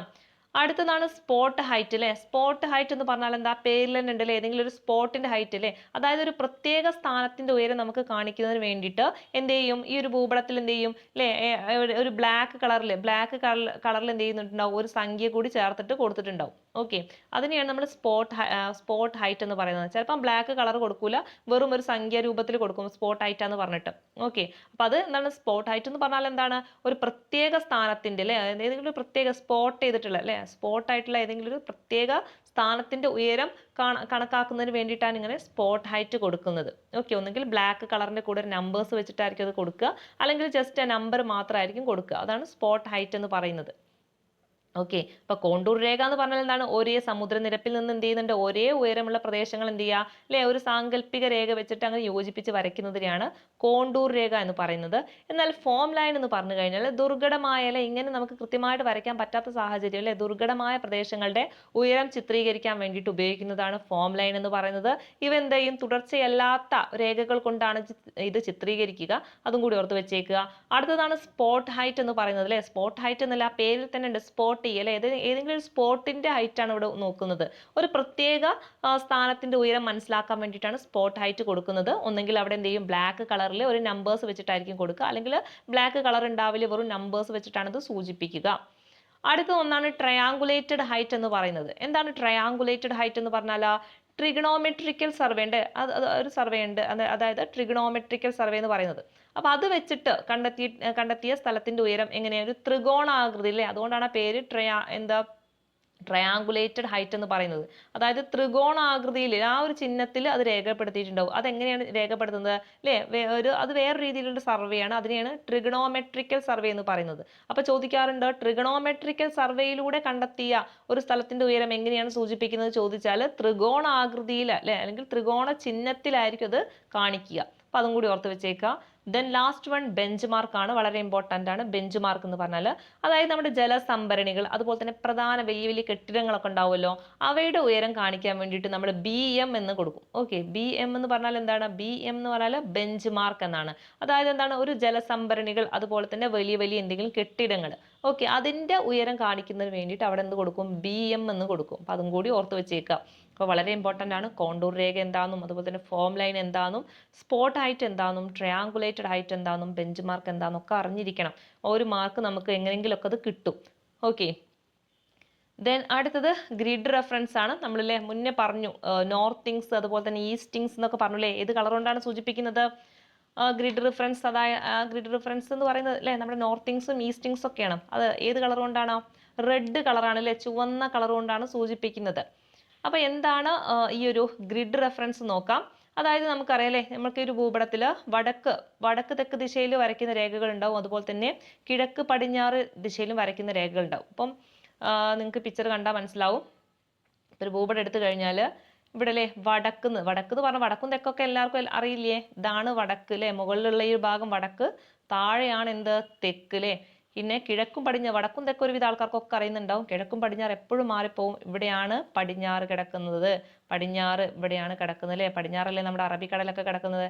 ഇവിടെയാണ് കിഴക്ക് അല്ലേ, കിഴക്കിലല്ലേ ഒരുപാട് കിഴക്കൻ സംസ്ഥാനങ്ങളൊക്കെ കിടക്കുന്നത്, കിഴക്കൻ സംസ്ഥാനങ്ങളൊക്കെ പറയാറില്ലേ, അപ്പോൾ ആ ഭാഗമാണ് കിഴക്കെന്ന് പറയുന്നത്. ഇതാണ് പടിഞ്ഞാറ്. അപ്പോൾ അത് എപ്പോഴും നിങ്ങളുടെ മനസ്സിലുണ്ടായിരിക്കണം കേട്ടോ, പടിഞ്ഞാറും കിഴക്ക് ഏതാന്ന്. പല ആൾക്കാർക്കും ചിലപ്പോൾ കൺഫ്യൂഷനൊക്കെ വരാറുണ്ട്. എന്ന് അറിയുന്ന ആൾക്കാർക്ക് കുഴപ്പമില്ലാതെ പഠിക്കാൻ പറ്റൂലേ. അപ്പോൾ പടിഞ്ഞാറും കിഴക്ക് ഏതാന്നൊക്കെ കൃത്യമായിട്ട് അറിഞ്ഞിരിക്കണം. അപ്പോൾ ഈ പടിഞ്ഞാറിന് ഇംഗ്ലീഷിൽ എന്താ പറയാ? വെസ്റ്റ് അല്ലേ, വെസ്റ്റ്. ഇതൊക്കെ ചോദിക്കും കേട്ടോ, വെസ്റ്റ്. ഇതല്ല ചോദിക്കുക, ഈ ഒരു രീതിയിലായിരിക്കും ചോദിക്കുക. അപ്പോൾ നിങ്ങൾക്ക് വെസ്റ്റും ഈസ്റ്റ് എന്താണെന്നൊക്കെ അറിയണം. അപ്പോൾ വെസ്റ്റ് ആണ് പടിഞ്ഞാറ്, ഈസ്റ്റ് ആണ് കിഴക്ക് കേട്ടോ. അത് അറിയാത്ത ആൾക്കാർക്ക് വേണ്ടിയിട്ട് ഒന്നും കൂടി പറഞ്ഞെന്ന് മാത്രമേ ഉള്ളൂ. പല കാര്യങ്ങൾ പറയുമ്പോൾ നമുക്കത് എന്ത് ചെയ്യണം? നമ്മുടെ മൈൻഡിൽ ഇത് കൊണ്ടുവരണല്ലേ. നമുക്ക് ഓരോ കാര്യങ്ങൾ പറയുമ്പോൾ അതൊക്കെ നമുക്ക് കണക്ട് ചെയ്യാൻ പറ്റണം. അല്ലാതെ വെറുതെ വായിച്ച് കാണാപ്പാഠം പഠിച്ചിട്ട് കാര്യമില്ല. അപ്പോൾ ഓരോന്ന് കണക്ട് ചെയ്യാൻ പറ്റണം. അപ്പോൾ ഇതിൽ നമുക്ക് പറഞ്ഞൂലേ, ഗ്രിഡ് റെഫറൻസ് പറഞ്ഞാൽ ഫസ്റ്റ് വൺ ഈസ്റ്റിങ്സ് ആണ് കേട്ടോ. ഈസ്റ്റിങ്സ് എന്ന് പറഞ്ഞാൽ എന്താണ് അല്ലേ? ഈസ്റ്റിങ്സ് എന്ന് പറഞ്ഞു കഴിഞ്ഞാൽ നമ്മൾ വടക്ക് തെക്ക് ദിശയിൽ വരച്ചിട്ടുള്ള രേഖകളെയാണ് എന്ത് പറയുന്നത്? ഈസ്റ്റിങ്സ് എന്ന് പറയുന്നത്. അതായത് വടക്ക്, ഇതിപ്പോൾ വടക്കാന്ന് പറഞ്ഞു, ഇത് തെക്കാന്ന് പറഞ്ഞു അല്ലേ, തെക്കാന്ന് പറഞ്ഞു. ഇപ്പോൾ വടക്കുന്ന് തെക്കോട്ട് ഇങ്ങനെ ഒരുപാട് രേഖകൾ വരച്ചിട്ടുണ്ടാവും നമ്മുടെ മാപ്പിൽ അല്ലേ, നമ്മുടെ ഭൂപടത്തിൽ എന്ത് ചെയ്തിട്ടുണ്ടാവും? വടക്കുന്ന് തെക്കോട്ടേക്ക് ഒരുപാട്, അതായത് നമ്മൾ പറഞ്ഞില്ലേ കുത്തനെ കുറേ വര ഉണ്ടാവും, നെടുങ്ങനെ കുറേ വര ഉണ്ടാവും. അപ്പോൾ ഇതുപോലെ ഈ വടക്കുന്ന് തെക്കോട്ടേക്ക് ഒരുപാട് വരകൾ വരച്ചിട്ടുണ്ടാവും. അതിനെയാണ് എന്ത് പറയുന്നത്? ഈസ്റ്റിങ്സ് എന്ന് പറയുന്നത്. ക്ലിയർ അല്ലേ? എന്താണ്? ഈസ്റ്റിങ്സ് ആണ് കേട്ടോ. ചിലപ്പോൾ കൺഫ്യൂഷൻ വരും, വടക്കുന്ന് തെക്കോട്ടല്ലേ, അപ്പം വടക്കുന്ന് പറഞ്ഞാൽ നോർത്ത് അല്ലേ, അപ്പം നോർത്തിങ്സ് ആവുമോ എന്നൊക്കെ ചോദ്യം മനസ്സിൽ വരും. പക്ഷെ അല്ല, നിങ്ങൾ ഇവിടെ ഓർത്ത് വെച്ചേക്കണം, വടക്കുന്ന് തെക്കോട്ട് വരയ്ക്കുന്ന ഈ രേഖകൾ നമ്മൾ ഈസ്റ്റിങ്സ് എന്നാണ് പറയുക. അതെങ്ങോട്ടാ പോകുന്നത് അല്ലേ? നമ്മുടെ കിഴക്കുന്ന് ഇങ്ങനെ പടിഞ്ഞാറോട്ട് പോകുന്ന രീതിയിലായിരിക്കും വരയ്ക്കുക അല്ലേ. അതായത് വടക്കുന്ന് തെക്കോട്ടേക്ക് എന്ന് പറഞ്ഞാൽ ഇത് ഇങ്ങനെ ഇങ്ങനെ ഇങ്ങനെ ഇങ്ങനെ വരയ്ക്കില്ലേ, അതായത് ഇതിൻ്റെ ഒരു ഓർഡറിലായിരിക്കും പോവുക. ഇത് നിങ്ങൾക്ക് നമ്പേഴ്സ് കണ്ടാൽ മനസ്സിലാവും. ഇത് 15, 16, 17, 18 എന്ന് പറഞ്ഞിട്ട് എങ്ങോട്ടാണ് പോകുന്നത്? ഈസ്റ്റിലോട്ടല്ലേ പോകുന്നത്. അതുകൊണ്ടാണ് അതിന് എന്ത് പറയുന്നത്? ഈസ്റ്റിങ്സ് എന്ന് പറയുന്നത്. ക്ലിയർ അല്ലേ? അപ്പോൾ ഇങ്ങനെ വരയ്ക്കുന്നത് വടക്കുന്ന് തെക്കോട്ടായിരിക്കും വരകൾ വരയ്ക്കുക. അത് ഇങ്ങനെ പോകുന്നത് എങ്ങോട്ടേക്കാണ്? ഈസ്റ്റിലോട്ടാണ്. അതുകൊണ്ടാണ് അത് ഈസ്റ്റിങ്സ് എന്ന് പറയുന്നത്. ഇനി നമുക്കിവിടെ നോക്കാം. ഫസ്റ്റ് വൺ പറഞ്ഞില്ലേ, നമ്മൾ വടക്കുന്ന് തെക്കോട്ട് ദിശയിൽ വരയ്ക്കുന്ന രേഖകളാണ് എന്ത് പറയുന്നത്? ഈസ്റ്റിങ്സ് എന്ന് പറയുന്നത്. ഇവയുടെ മൂല്യം കിഴക്ക് ദിശയിലേക്ക് പോകും തോറും കൂടി വരുന്നു. ഒരു പ്രാവശ്യം സ്റ്റേറ്റ്മെന്റ് ആയിട്ട് ചോദിച്ചതാണ്, വളരെ ഇമ്പോർട്ടന്റ് ആണ്, ഓർത്ത് വെച്ചേക്കുക. ഈസ്റ്റിങ്സ് നമ്മൾ പറഞ്ഞൂലേ, എങ്ങോട്ടാ പോകുന്നത്? കിഴക്കോട്ടേക്കല്ലേ പോകുന്നത്. ഇവിടെ 15, 16, 17, 18 ഇങ്ങനെ കാണുമ്പോൾ തന്നെ നമുക്ക് മനസ്സിലാവൂലേ, അതായത് കിഴക്ക് ഭാഗമല്ലേ ഈ ഭാഗം എന്ന് പറയുന്നത്, പടിഞ്ഞാറല്ലേ ഈ ഭാഗം. നമ്മൾ പഠിച്ചൂലേ, ഇത് പടിഞ്ഞാറെന്ന് പറഞ്ഞാൽ എന്താണ്? വെസ്റ്റ് ആണ്, ഇവിടെ ഈസ്റ്റ് ആണ്. അതായത് കിഴക്ക് ദിശയിലോട്ട് ഈസ്റ്റിലോട്ട് പോകും തോറും ഇവയുടെ മൂല്യം എന്ത് ചെയ്യുന്നുണ്ട്? കൂടി വരുന്നുണ്ട് അല്ലേ. ഇപ്പൊ 15, 16, 17, 18 എന്ന് പറയുമ്പോൾ എന്താണ്? കൂടി വരികയാണ്. എങ്ങോട്ടേക്ക് പോകുമ്പോൾ? ഈസ്റ്റിലോട്ട് പോകും തോറും. അപ്പൊ അതുകൊണ്ടാണ് ഇതിന് ഈസ്റ്റിങ്സ് എന്ന് പറയുന്നത് കേട്ടോ. അതുപോലെ തന്നെ ഈസ്റ്റിങ്സിന്റെ ഈ തറ്റത്തുള്ള ഈ ഒരു മൂല്യമാണ് ഇവർ എന്ത് ചെയ്യുന്നുണ്ട്? പരിഗണിക്കാറുള്ളത്. അപ്പൊ ഭൂപടം വരയ്ക്കുമ്പോൾ ഓരോ കാര്യങ്ങൾ ഡിസൈഡ് ചെയ്യുന്നത് ഈ ഒരു ഈസ്റ്റിങ്സിന്റെ ഏറ്റവും ലാസ്റ്റ് കൊടുത്തിരിക്കുന്ന ഈ ഒരു മൂല്യത്തിന് അനുസരിച്ചിട്ടായിരിക്കും കേട്ടോ. അപ്പൊ അതും കൂടി ഓർത്ത് വെച്ചേക്കാം. ഈസ്റ്റിങ്സിന്റെ മൂല്യമാണ് സ്ഥാനനിർണയത്തിനൊക്കെ പരിഗണിക്കാറുള്ളത്. ക്ലിയർ അല്ലേ? ഈസ്റ്റിങ്സ് കിട്ടിയില്ലേ? അപ്പൊ ഗ്രിഡ് റിഫറൻസ് ആണ് ഈ ഈസ്റ്റിങ്സും നോർത്തിങ്സും എന്ന് പറയുന്നത്. അപ്പൊ ഈസ്റ്റിങ്സ് നമ്മൾ പറഞ്ഞു ഏത് കളർ കൊണ്ടാണ്? റെഡ് കളർ കൊണ്ടാണ് സൂചിപ്പിക്കുന്നത്. നിങ്ങൾ കണ്ടില്ലേ ഇവിടെ കളർ കൊടുത്തത് റെഡ് കളർ അല്ലേ. അപ്പൊ ഇതെന്ന് പറഞ്ഞാലേ വടക്കുന്ന് തെക്കോട്ടുള്ള ദിശയിലോട്ടായിരിക്കും ഇതിന്റെ ഈ ഒരു വര എന്ന് പറയുന്നത്. അതുപോലെ തന്നെ ഇത് ഈസ്റ്റിലോട്ട് പോകും തോറും ഇതിന്റെ മൂല്യം എന്ത് ചെയ്യുന്നുണ്ട്, കൂടി വരുന്നുണ്ട്. ഈസ്റ്റിലുള്ള ആ ഒരു വാല്യൂ ആയിരിക്കും അവർ സ്ഥാനനിർണ്ണയത്തിന് എടുക്കുക. ഈസ്റ്റിംഗ് സെറ്റ് അല്ലേ. ഇനി നമുക്ക് നോർത്തിങ്സിലോട്ട് പോകാം. നോർത്തിങ്സ് എന്ന് പറഞ്ഞു കഴിഞ്ഞാൽ എന്താണ്, കിഴക്ക് പടിഞ്ഞാറ് ദിശയിലായിരിക്കും വരയ്ക്കുക. ഓക്കെ, മറ്റത് നമ്മൾ എങ്ങനെയാ പറഞ്ഞത്, ഇങ്ങനെ ഇങ്ങനെ ഇങ്ങനെ എന്ന് പറഞ്ഞിട്ട് അങ്ങോട്ടേക്ക് ഈസ്റ്റിലോട്ട് പോവുക ചെയ്യുന്നത്. ഇവിടെ എന്താ ചെയ്യുന്നത്, കിഴക്ക് പടിഞ്ഞാറ് ദിശയിലോട്ടായിരിക്കും വരയ്ക്കല്ലേ. അതായത് ഇങ്ങനെ വരയ്ക്കാന്ന് പറഞ്ഞാൽ എന്താണ്, ഇത് പടിഞ്ഞാറ്, ഇത് കിഴക്കല്ലേ. അപ്പൊ ഇത് ഈ ഒരു ദിശയിലായിരിക്കും എന്ത് ചെയ്യുക, വരയ്ക്കുക. ഇനി ഇത് വരയ്ക്കുന്ന രീതി നോക്കാം നമുക്ക്. വടക്ക് ദിശയിലോട്ട് പോകും തോറും ഇതിന്റെ മൂല്യം കൂടി വരുന്നത് കാണാം അല്ലേ. അപ്പൊ ഈ തെക്ക് നിന്ന്, ഇതിപ്പോ വടക്കാണ്, ഇത് തെക്കാണ്. അപ്പൊ ഈ തെക്ക് നിന്ന് വടക്കോട്ട് പോകും തോറും അല്ലെ 75, 76, 77, 78 അതായത് മൂല്യം അല്ലെ മുകളിലോട്ട് വരും തോറും എന്താണ്, മൂല്യം കൂടി വരുന്നുണ്ട്. എന്തിന്, നോർത്തിങ്സിന്. ഓക്കെ, അപ്പം മറ്റേതാണെങ്കിലോ, ഈസ്റ്റിങ്സ് ആണെങ്കിലോ എന്താ സംഭവിക്കുന്നത്, കിഴക്കോട്ട് പോകും തോറാണ് അതിന്റെ മൂല്യം കൂടി വരുന്നത്. ഇത് വടക്കോട്ടേക്കിലെ മുകളിലോട്ട് പോകും തോറുമാണ് ഇതിന്റെ വാല്യൂ കൂടി വരുന്നത്. അതും ചോദിക്കും കേട്ടോ. അപ്പൊ അത് പഠിച്ചു വെച്ചേക്കാം. വടക്ക് ദിശയിലേക്ക് പോകും തോറും എന്ത് ചെയ്യുന്നുണ്ട്, അതിന്റെ വാല്യൂ കൂടി വരുന്നു. ഇത് വരയ്ക്കുന്നത് ഏത് രീതിയിലാണ്, കിഴക്കുന്ന് പടിഞ്ഞാറ് എന്ന രീതിയിലാണ് എന്ത് ചെയ്യുക, വരയ്ക്കുന്നത്. അപ്പൊ അതും കൂടി ഓർത്ത് വെച്ചേക്കാം. നോർത്തിങ്സിന്റെ മൂല്യമാണ് സ്ഥാനനിർണ്ണയത്തിന് എന്ത് ചെയ്യുന്നത്, ഉപയോഗിക്കുന്നത്. അതായത് ഭൂപടത്തിലെ സവിശേഷതകൾക്ക് തൊട്ട് തെക്കായി കാണപ്പെടുന്ന അല്ലെ, തെക്കായിട്ട് കാണപ്പെടുന്ന ഭാഗങ്ങളിലുള്ള ആ ഒരു വാല്യൂ ആണ് എന്തായിട്ട് എടുക്കുക, അവര് മൂല്യനിർണ്ണയത്തിനൊക്കെ വേണ്ടിയിട്ട് എടുക്കുക. അതായത് സ്ഥാനനിർണ്ണയത്തിനൊക്കെ വേണ്ടിയിട്ട് എടുക്കുന്നത്. അപ്പൊ അതും കൂടി ഓർത്ത് വെച്ചേക്കുക. അപ്പൊ ഈസ്റ്റിങ്സും നോർത്തിങ്സും എന്താണെന്ന് മനസ്സിലായില്ല, റിപ്പീറ്റ് ചെയ്ത് എന്ത് ചെയ്യുക, കണ്ട് പഠിക്കട്ടോ. അപ്പൊ ഇതൊക്കെ കറക്റ്റ് ആയിട്ട് ചോദിക്കും, സ്റ്റേറ്റ്മെന്റിലൊക്കെ ചോദിക്കാൻ സാധ്യത ഉള്ളതാണ്. പലപ്പോഴും എന്ത് ചെയ്യും, കൺഫ്യൂഷൻ വരാനുള്ള മേഖലയാണ്. അപ്പൊ എന്ത് ചെയ്യുക, കൃത്യമായിട്ട് പഠിച്ചു വെച്ചേക്കുക. then അടുത്ത ഭാഗം നോക്കാം. കോണ്ടൂർ രേഖ നമ്മൾ പറഞ്ഞില്ലേ, അതുപോലെ തന്നെ കോണ്ടൂർ ഇടവേള ഒന്ന് ഓർത്ത് വെച്ചേക്കണം. അതായത് രണ്ട് കോണ്ടൂർ വരകൾക്കിടയിലുള്ള ആ ഒരു വ്യത്യാസത്തെയാണ് നമ്മൾ കോണ്ടൂർ ഇടവേള എന്ന് പറയുന്നത്. ഇത് 1:50,000 എന്ന തോതിലുള്ള ധരാതലീയ ഭൂപടങ്ങളിൽ നമ്മൾ ഈ കോണ്ടൂർ രേഖ ഏത് ഇതിലാണ് കാണിക്കുക ചോദിച്ചാൽ 20 മീറ്ററിലാണ് കേട്ടോ. അപ്പൊ അതും ചോദിക്കാറുണ്ട്. 1:50,000 തോതിലുള്ള നമ്മൾ പറഞ്ഞില്ലേ ഏതൊക്കെ തോതുണ്ട്, 1:10 ലക്ഷം ഉണ്ട്, പിന്നെ 1:2.5 ലക്ഷം ഉണ്ട്, പിന്നെ 1:50,000, പിന്നെ 1:25,000. ഈ ഒരു ഓർഡറിലാണ് എന്ത് ചെയ്യുന്നത്, ഭൂപടങ്ങളൊക്കെ നിർമ്മിക്കുന്നത്. അങ്ങനെ 1:50,000 തോതിലുള്ള ഭൂപടങ്ങളിൽ ഈ കോണ്ടൂർ ഇടവേള എന്ന് പറയുന്നത് 20 മീറ്റർ ആണ് കേട്ടോ. നമ്മൾ ഇതിന്റെ വലിയ ഡീപ്പായിട്ടൊന്നും അറിയാൻ പോകണ്ട. നമുക്ക് ആ ജസ്റ്റ് ഇതിൽ കൊടുത്തിരിക്കുന്ന പോയിന്റുകളൊക്കെ ഒന്ന് പഠിച്ചു വെച്ചാൽ മതി അല്ലെ. അതിന്റെ ഡീപ്പായിട്ട് നമുക്ക് പഠിച്ചെടുക്കേണ്ട ആവശ്യങ്ങളൊന്നുമില്ല. ഇതിൽ കൊടുത്തിരിക്കുന്ന വളരെ ഇമ്പോർട്ടന്റ് ആയിട്ടുള്ള ഇത്രയും ഡാറ്റകൾ എന്ത് ചെയ്യുക, നിങ്ങൾ ഓർത്ത് വെച്ചേക്കുക, പരീക്ഷയ്ക്ക് ചോദിക്കാം. അപ്പൊ നിങ്ങൾ ഇത് മാത്രം ഓർത്ത് വെച്ചേക്കുക. 1:50,000 ആ ഒരു തോതിലുള്ള ഭൂപടത്തില് കോണ്ടൂർ ഇടവേള എന്ന് പറയുന്നത് 20 മീറ്റർ ആണ്. ഓക്കെ, അടുത്തത് ഇതുപോലെ തന്നെ പറയുന്നുണ്ട്. സാധാരണ അല്ലെ ചെരിഞ്ഞ രീതിയിലുള്ള, അതായത് ഉയർന്ന ഭൂപ്രദേശങ്ങളുടെ ഒക്കെ സ്ഥലം കൃത്യമായിട്ട് മനസ്സിലാക്കുന്നതിന് നമ്മൾ 100 മീറ്റർ ഇടവേളകളുള്ള കോണ്ടൂർ രേഖയാണ് ഉപയോഗിക്കുന്നത്. അതും കൂടി ഒന്ന് മനസ്സിലാക്കി വെക്കട്ടെ. അപ്പോൾ നല്ല ഉയർന്ന പ്രദേശങ്ങളുടെ ഒക്കെ സ്ഥലം കൃത്യമായിട്ട് അറിയുന്നതിന് വേണ്ടിയിട്ട് 100 മീറ്റർ ഇടവേളകളുള്ള കോണ്ടൂർ രേഖയാണ് ഉപയോഗിക്കുന്നത്. അപ്പോൾ 1:50,000 എത്രയാണ്, 20 മീറ്റർ ആണെന്നും കൂടി ഓർത്ത് വെച്ചേക്കുക. ഇനി അടുത്തൊരു ടോപ്പിക്കാണ്. ഇപ്പം മാപ്പുമായി ബന്ധപ്പെട്ട ഒരുവിധം കാര്യങ്ങളൊക്കെ നമ്മൾ എന്ത് ചെയ്തിട്ടുണ്ട്, നോക്കിയിട്ടുണ്ട്. ഇനി അടുത്തൊരു ഇമ്പോർട്ടൻറ്റ് ടോപ്പിക്കാണ് വിദൂര സംവേദനം. വളരെ ഇമ്പോർട്ടൻ്റ് ആണ്. പരീക്ഷയ്ക്ക് ഒരുപാട് സ്റ്റേറ്റ്മെന്റ് ടൈപ്പിൽ ചോദിച്ചിട്ടുള്ള ഒരു ഭാഗം കൂടിയാണ്. അതുപോലെ തന്നെ വൺ വേർഡിലും ചോദിച്ചിട്ടുണ്ട്. സ്റ്റിരിയോസ്കോപ്പ് ഒക്കെ ഈ ലേറ്റസ്റ്റ് ആയിട്ടൊക്കെ ചോദിച്ചിട്ടുണ്ട്. അതിന് മുന്നേ ചോദിക്കാറുണ്ട്, ഇപ്പോഴും അത് ചോദിച്ചുകൊണ്ടിരിക്കുന്നുണ്ട്. പിന്നെ അതുപോലെ തന്നെ നമ്മുടെ ഭൂസ്ഥിര ഉപഗ്രഹങ്ങൾ, സൗരസ്ഥിര ഉപഗ്രഹങ്ങളൊക്കെ അതുമായി പിന്നെ GPS, IRNSS ഒക്കെ ഇതിലാണ് നമുക്ക് പഠിക്കാനുള്ളത്. അപ്പം അതെന്ത് ചെയ്യാം, നമുക്ക് വൃത്തിയിൽ പഠിച്ചെടുക്കാം. ഇപ്പൊ വിദൂര സംവേദനം അല്ലെ. അപ്പൊ വിദൂര സംവേദനം എന്ന് പറഞ്ഞാൽ എന്താണ്, വിദൂര സംവേദനം എന്ന് പറഞ്ഞാല് ഇപ്പൊ ഭൂപടങ്ങളൊക്കെ മാറി, ഇപ്പൊ എന്തായി മാറി, വിദൂര സംവേദനമാണ്. അതായത് വിദൂര സംവേദനം എന്ന് പറഞ്ഞാല് നമുക്കല്ലേ എന്തിനെങ്കിലും കുറിച്ചിട്ട്, അല്ലെങ്കിൽ ഇപ്പൊ ഒരു വസ്തുവിനെ കുറിച്ചിട്ടോ, അല്ലെങ്കിൽ ഒരു പ്രദേശം അല്ലെ, അല്ലെങ്കിൽ എന്തെങ്കിലും ഒരു പ്രതിഭാസത്തെ കുറിച്ചിട്ട് അല്ലെ, ആ ഒരു അതിനെ സംബന്ധിച്ചിട്ടുള്ള വിവരങ്ങൾ എന്ത് ചെയ്യുക, അത് നേരിട്ട് പോയി തൊടാതെ നമുക്ക് എന്ത് ചെയ്യുക, വിട്ടുനിന്നിട്ട് അത് എന്ത് ചെയ്യുക, അതിന്റെ ഡാറ്റ നമുക്ക് കളക്ട് ചെയ്യുന്ന രീതിയാണ് എന്ത് പറയുന്നത്, വിദൂര സംവേദനം എന്ന് പറയുന്നത്. ഓക്കെ, എന്താണ് വിദൂര സംവേദനം എന്ന് പറഞ്ഞാൽ, ഒരു വസ്തു അല്ലെ, ഒന്നെങ്കിൽ ഒരു വസ്തു ആയിരിക്കാം, അല്ലെങ്കിൽ ഒരു പ്രദേശം അല്ലെ, ഒരു പ്രദേശത്തെയോ അല്ലെങ്കിൽ എന്തെങ്കിലും പ്രതിഭാസമോ, എന്തെങ്കിലും ഇപ്പോൾ വോൾക്കാനൊക്കെ നടക്കുന്നുണ്ടെങ്കിൽ നമുക്ക് ആ കാര്യം അവിടെ പോയിട്ട് നമുക്ക് അതിന്റെ പിക്ചർ നമുക്ക് എടുക്കാൻ പറ്റില്ല അല്ലേ. അതിപ്പോൾ വളരെ വിട്ടുനിന്ന് അല്ലെ, അതിന്റെ സ്പർശബന്ധം കൂടാതെ വളരെ വിട്ടുനിന്ന് നമുക്ക് അതിന്റെ ഡാറ്റകളൊക്കെ എടുക്കുന്ന രീതിയാണ് എന്ത് പറയുന്നത്, വിദൂര സംവേദനം എന്ന് പറയുന്നത്. ഓർത്ത് വെച്ചേക്കുക. 1960-ലാണ് ഉപഗ്രഹങ്ങൾ ഉപയോഗിച്ചിട്ടുള്ള വിദൂര അല്ലെങ്കിൽ വിവര ശേഖരണം ആരംഭിക്കുന്നത്. അതും കൂടി ഓർത്ത് വെച്ചേക്കാം. അപ്പൊ നിങ്ങൾക്ക് ഈ പിക്ചർ കണ്ടാൽ മനസ്സിലാവൂലേ. അതായത് ഉപഗ്രഹങ്ങൾ ഉപയോഗിച്ചിട്ടില്ലേ നമ്മുടെ ഭൂമിയിലുള്ള പല കാര്യങ്ങളും നമ്മൾ ഉപഗ്രഹങ്ങളിലെ സെൻസറുകളൊക്കെ ഘടിപ്പിച്ചിട്ട് എന്ത് ചെയ്യുന്നുണ്ട്, നമ്മുടെ ഭൂമിയിലുള്ള പല കാര്യങ്ങളും വിവരങ്ങളൊക്കെ അവർ ശേഖരിച്ച് വെക്കുന്നുണ്ട്. അപ്പൊ ഈ ഒരു രീതിയിൽ തുടങ്ങിയത് എന്നാണ് 1960-ലാണ് കേട്ടോ. അപ്പൊ അതൊന്ന് ഓർത്ത് വെച്ചേക്കാം. 1960-ലാണ് ഉപഗ്രഹങ്ങൾ ഉപയോഗിച്ചിട്ടുള്ള വിവര ശേഖരണം ആരംഭിക്കുന്നത് അല്ലെ. എങ്ങനെയാണ് ഇത് ശേഖരിക്കുന്നത് അല്ലെ? ഇതുപോലെ ഉപഗ്രഹങ്ങളിൽ എന്ത് ചെയ്യുന്നുണ്ട്, സെൻസറുകൾ അല്ലെ. അതായത് സെൻസറുകൾ എന്ന് പറഞ്ഞാൽ എന്താണ്, നമ്മുടെ ക്യാമറ അതുപോലെ തന്നെ സ്കാനർ ഒക്കെ ഉപയോഗിച്ചിട്ട് എന്ത് ചെയ്യുന്നുണ്ട്, ഇവിടെയുള്ള ഡാറ്റകൾ എന്ത് ചെയ്യുന്നുണ്ട്, ഇവരെന്ത് ചെയ്യുന്നുണ്ട്, ഇതിന്ന് പകർത്തിയെടുക്കുന്നുണ്ട്. അപ്പൊ അതൊക്കെ വെച്ചിട്ടാണ് എന്ത് ചെയ്യുന്നത്, വിവരങ്ങൾ നൽകുന്നത് അല്ലെ. അപ്പൊ അതും കൂടി ഓർത്ത് വെച്ചേക്കണം. വിദൂര സംവേദനം എന്താന്ന് ഓർത്ത് വെച്ചേക്കുക. ഒരു വസ്തുവിനെയോ പ്രദേശത്തെയോ അല്ലെങ്കിൽ ഒരു പ്രതിഭാസത്തെയോ സംബന്ധിക്കുന്ന വിവരങ്ങൾ സ്പർശബന്ധം കൂടാതെ എന്ത് ചെയ്യുക, ശേഖരിക്കുന്ന രീതിയാണ് വിദൂര സംവേദനം എന്ന് പറയുന്നത്. ഓക്കെ, ഇനി ഇവിടെ പറഞ്ഞൂലേ, ഈ വിദൂര സംവേദനത്തിലൂടെ വിവരങ്ങൾ ശേഖരിക്കാനുള്ള ഉപകരണത്തെ നമ്മൾ എന്ത് പറയും, സംവേദകങ്ങൾ എന്ന് പറയും. ഓക്കെ, അതാണ് സെൻസറുകൾ എന്ന് പറയും. അതായത് ഇവിടെ ഇങ്ങനെ ഉപഗ്രഹങ്ങൾ എന്ത് ചെയ്തിട്ടുണ്ടാവും, ഓരോരോ സെൻസറുകൾ ഘടിപ്പിച്ചിട്ടുണ്ടാവും. ഈ ഒരു സെൻസറിൽ നിന്നാണ് എന്ത് ചെയ്യുന്നത്, ഇങ്ങനെയുള്ള ഡാറ്റകളൊക്കെ കിട്ടുന്നത്. അപ്പൊ ഈ സെൻസറുകൾ ഏതൊക്കെ രീതിയാവും, ക്യാമറ ആയിരിക്കും അല്ലെ, അല്ലെങ്കിൽ എന്തെങ്കിലും സ്കാനർ ഒക്കെ ആയിരിക്കും. അപ്പൊ ക്യാമറ, സ്കാനർ ഒക്കെ പറയുന്നത് എന്താണ്, സെൻസറുകളാണ് അഥവാ സംവേദകങ്ങളാണ് കേട്ടോ. അപ്പൊ അതും കൂടി ഓർത്ത് വെച്ചേക്കാം. ഇവിടെ എന്തെങ്കിലും ഒരു ഊർജ്ജം അല്ലെ, ഒരു ഊർജ്ജം പ്രതിഫലിപ്പിച്ചിട്ടാണ് ഇങ്ങനെ ഡാറ്റയൊക്കെ സ്വീകരിക്കുന്നത് കേട്ടോ. അപ്പൊ അതൊന്ന് ഓർത്ത് വെച്ചേക്കണം. എന്താണ്, വൈദ്യുത കാന്തിക വികിരണത്തിന്റെ സഹായത്തോട് കൂടിയിട്ടൊക്കെയാണ് ഇവിടെ എന്ത് ചെയ്യുന്നത്, ഡാറ്റ ഒക്കെ ഇങ്ങനെ ശേഖരിക്കുന്നത്.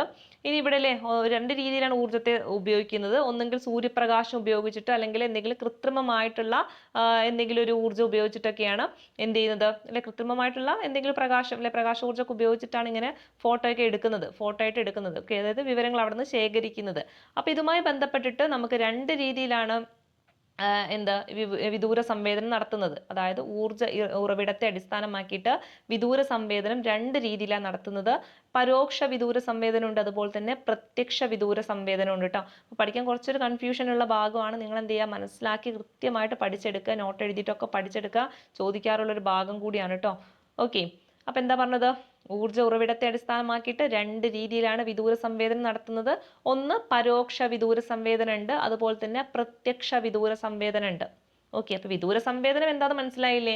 അതായത് ഇതുപോലെ അല്ലേ, ഒന്നെങ്കിലും ഉപഗ്രഹങ്ങളിൽ സെൻസറുകളൊക്കെ ഘടിപ്പിച്ചിട്ട് എന്ത് ചെയ്യുക, നമ്മുടെ ഭൂമിയിലുള്ള പല ഡാറ്റകളും കാര്യങ്ങളൊക്കെ എന്ത് ചെയ്യുക, അവിടെ ശേഖരിക്കുക അല്ലെ, വിവരങ്ങൾ ശേഖരിക്കുക. അപ്പൊ അത് അവിടെ നമുക്ക് സംവേദകങ്ങളൊക്കെ ഉപയോഗിച്ചിട്ടാണ് ഇത് ചെയ്യുന്നത് അല്ലെ. അതായത് സംവേദകങ്ങൾ എന്ന് പറഞ്ഞാൽ എന്താണ്, സെൻസറുകളാണ് അല്ലെ. അപ്പൊ സെൻസറുകൾ ഏതൊക്കെ വരുന്നുണ്ട്, ക്യാമറ അതുപോലെ തന്നെ സ്കാനർ, അതൊക്കെ ഘടിപ്പിച്ചിട്ടാണ് ഇങ്ങനെ ഡാറ്റ അവിടെ നിന്ന് കളക്ട് ചെയ്യുന്നത്. അപ്പൊ ഈ ഒരു രീതിയിൽ എന്തെങ്കിലും ഒരു ഊർജ്ജം അവർക്ക് ആവശ്യമാണ്, അല്ലെങ്കിൽ ഇങ്ങനെ ഇവിടുത്തെ ഡാറ്റ ഒക്കെ കിട്ടണമെങ്കിൽ അതിലൊന്നെങ്കിൽ പരോക്ഷ വിദൂര സംവേദനം നടക്കാറുണ്ട്, അതുപോലെ തന്നെ പ്രത്യക്ഷ വിദൂര സംവേദനം നടക്കാറുണ്ട്. പരോക്ഷ വിദൂര സംവേദനം എന്ന് പറഞ്ഞാൽ ഓർത്ത് വെച്ചേക്കുക, ഇവിടെ സൗരോർജ്ജത്തിന്റെ സഹായത്തോടെ നടത്തുന്ന വിദൂര സംവേദനമായിരിക്കും അല്ലെ. അതായത് സൂര്യനിൽ നിന്നുള്ള ഊർജ്ജം ഉപയോഗിച്ചിട്ട് എന്ത് ചെയ്യണം, ഇതുപോലെ ഡാറ്റ ഒക്കെ കളക്ട് ചെയ്യുന്ന രീതിയായിരിക്കും എന്ത്, പരോക്ഷ വിദൂര സംവേദനത്തിൽ. എന്നാൽ പ്രത്യക്ഷ വിദൂര സംവേദനത്തിൽ എന്തെങ്കിലും കൃത്രിമമായിട്ടുള്ള പ്രകാശമൊക്കെ ഉപയോഗിച്ചിട്ടായിരിക്കും ഇവർ എന്ത് ചെയ്യുക, ഇവിടെ നിന്നുള്ള ഡാറ്റകളൊക്കെ കളക്ട് ചെയ്യുക. അപ്പൊ രണ്ട് രീതികൾ ഓർത്ത് വെച്ചേക്കുക, പരോക്ഷമുണ്ട് അതുപോലെ തന്നെ പ്രത്യക്ഷമുണ്ട് കേട്ടോ. അപ്പൊ പരോക്ഷത്തിലാണ് എന്താ, സൗരോർജ്ജത്തിന്റെ സഹായത്തോട് കൂടിയിട്ട് ഇങ്ങനെ ഡാറ്റ ശേഖരിക്കുന്നത്. എന്നാൽ പ്രത്യക്ഷത്തിൽ എന്താ ചെയ്യുന്നത്, ഇവിടെ ഒരു ആർട്ടിഫിഷ്യൽ ആയിട്ടുള്ള അല്ലെങ്കിൽ കൃത്രിമമായിട്ടുള്ള എന്തെങ്കിലും പ്രകാശമൊക്കെ ഉപയോഗിച്ചിട്ടാണ് ഇവിടുത്തെ ഡാറ്റ കളക്ട് ചെയ്യുന്നത്. അപ്പൊ അതും കൂടി ഒന്ന് ഓർത്ത് വെച്ചേക്കണം. ദെൻ അടുത്തത്, ഇപ്പൊ നമ്മൾ പറഞ്ഞത് എങ്ങനെയാണ്, രണ്ട് രീതിയിൽ നമുക്ക് പറയൂലേ, ഒന്ന് ഊർജ്ജത്തിന്റെ അടിസ്ഥാനത്തിലാണ് എന്ത്, ഈ പരോക്ഷ വിദൂര സംവേദനം അതുപോലെ തന്നെ പ്രത്യക്ഷ വിദൂര സംവേദനം ഇങ്ങനെ രണ്ടായിട്ട് തരംതിരിച്ചിട്ടുള്ളത്. ഇനി രണ്ടാമത് പ്ലാറ്റ്ഫോമിന്റെ അടിസ്ഥാനത്തിൽ എങ്ങനെയൊക്കെ മൂന്ന് രീതിയിൽ വർഗീകരിച്ചിട്ടുണ്ട്. ഓക്കെ, അതായത് പ്ലാറ്റ്ഫോമിന്റെ അടിസ്ഥാനം എന്ന് പറഞ്ഞു കഴിഞ്ഞാൽ ഇപ്പൊ നമ്മൾക്ക് ഈ ചിത്രത്തിൽ കാണുന്നത് പോലെ അല്ലേ, ഏതെങ്കിലും ഒരു ഭാഗത്ത് നിന്നുകൊണ്ടോ അല്ലെങ്കിൽ അല്ലെ മുകളിൽ നിന്നോ ഇങ്ങനെ ഡാറ്റ എടുക്കാറുണ്ട്. ഇപ്പൊ നമുക്കറിയാം അല്ലെ, ഒന്നെങ്കിൽ നമുക്ക് നേരെ ഭൗമ ഉപരിതലത്തിൽ നിന്നുകൊണ്ട് അല്ലെ, ഇപ്പൊ ഒരു ഭാഗത്ത് ഇപ്പൊ ഈ ഒരു മൗണ്ടൈൻ്റെ ഒരു പിക്ചറാണ് നമുക്ക് വേണം എന്നുള്ളതെങ്കിൽ ഇങ്ങനല്ലേ, ഇങ്ങനെ നിന്നിട്ട് ഒരാൾക്ക് നേരെ ജസ്റ്റ് ക്യാമറയിലായിട്ട് എന്ത് ചെയ്യുക, പകർത്തിയെടുക്കാം. ഓക്കെ, അതെന്താണ്, ഭൂതല ഛായാഗ്രഹണമാണ് അല്ലെ. അതായത് ഈ ഒരു വസ്തു അല്ലെങ്കിൽ ഒരു പ്രദേശം അല്ലെങ്കിൽ ഒരു പ്രതിഭാസമൊക്കെയാണ് നമുക്ക് ഇതിലൂടെ എടുക്കാൻ പറ്റുന്നത്. അപ്പൊ ഇവിടെ ഈ ഒരു മൗണ്ടൈൻ്റെ ചിത്രമാണ് അല്ലെങ്കിൽ ഇതുമായി ബന്ധപ്പെട്ട ഈ ഒരു ഭാഗമാണ് അയാൾക്ക് ചിത്രത്തിൽ കിട്ടേണ്ടതെങ്കിൽ ഇയാൾ എന്ത് ചെയ്യുന്നു അല്ലെ, ഈ ഒരു ഭൗമ ഉപരിതലത്തിൽ അല്ലെങ്കിൽ ഭൂമിയുടെ പ്രതലത്തിൽ നിന്നുകൊണ്ട് എടുക്കുന്ന ഒരു ചിത്രമാണെങ്കിൽ അതെന്താണ്, ഭൂതല ഛായാഗ്രഹണമാണ് കേട്ടോ. അപ്പൊ ആ പേരിൽ തന്നെ ഉണ്ടല്ലേ, ഭൂ എന്ന് പറയുമ്പോൾ തന്നെ എന്താണ്, ഭൂപ്രതലത്തിലാണ്. അപ്പൊ ഭൂതല ഛായാഗ്രഹണം എന്ന് പറഞ്ഞാൽ ഭൂപ്രതലത്തിൽ നിന്നുകൊണ്ട് എന്ത് ചെയ്യാം, ഭൗമോപരിതലത്തിന്റെ ചിത്രങ്ങൾ ക്യാമറ ഉപയോഗിച്ചിട്ട് പകർത്തുന്ന രീതിയാണ്. ഇവിടെ എന്താണ്, ക്യാമറയാണ് ഉപയോഗിക്കുക. ഇനി രണ്ടാമത്തത് എന്താണ്? ആകാശീയ വിദൂര സംവേദനമാണ് അല്ലേ. നിങ്ങൾക്ക് ചിത്രത്തിൽ കാണുന്ന പോലെ തന്നെ കണ്ടാൽ തന്നെ മനസ്സിലാവും അല്ലേ, ആകാശീയ വിദൂര സംവേദനം അല്ലേ. നമുക്കറിയാം ഈ പ്രളയ സമയത്തും അതുപോലെ തന്നെ ഇപ്പോൾ നമ്മുടെ വയനാട്ടിലുള്ള ഉരുൾപൊട്ടലൊക്കെ ഉണ്ടായിരുന്ന സമയത്ത് അതിൻ്റെയൊക്കെ വ്യാപ്തി അറിയാൻ വേണ്ടിയിട്ട് അല്ലേ, ഇതുപോലെ വിമാനത്തിൽ എന്ത് ചെയ്തിട്ടുണ്ടാവും, സെൻസറുകളൊക്കെ ഘടിപ്പിച്ചിട്ട് എന്ത് ചെയ്യുന്നുണ്ട്, വിവരങ്ങളൊക്കെ അല്ലെങ്കിൽ ഫോട്ടോ എടുത്ത് പോകുന്നുണ്ടല്ലേ. അപ്പൊ ഇതിലൂടെ നമുക്ക് എന്ത് ചെയ്യാൻ പറ്റും, ഒരു ഭാഗത്തിന്റെ പ്രദേശത്തിന്റെ വളരെ ഡീറ്റെയിൽഡ് ആയിട്ടുള്ള കാര്യങ്ങൾ ഇതിലൂടെ നമുക്ക് കിട്ടും.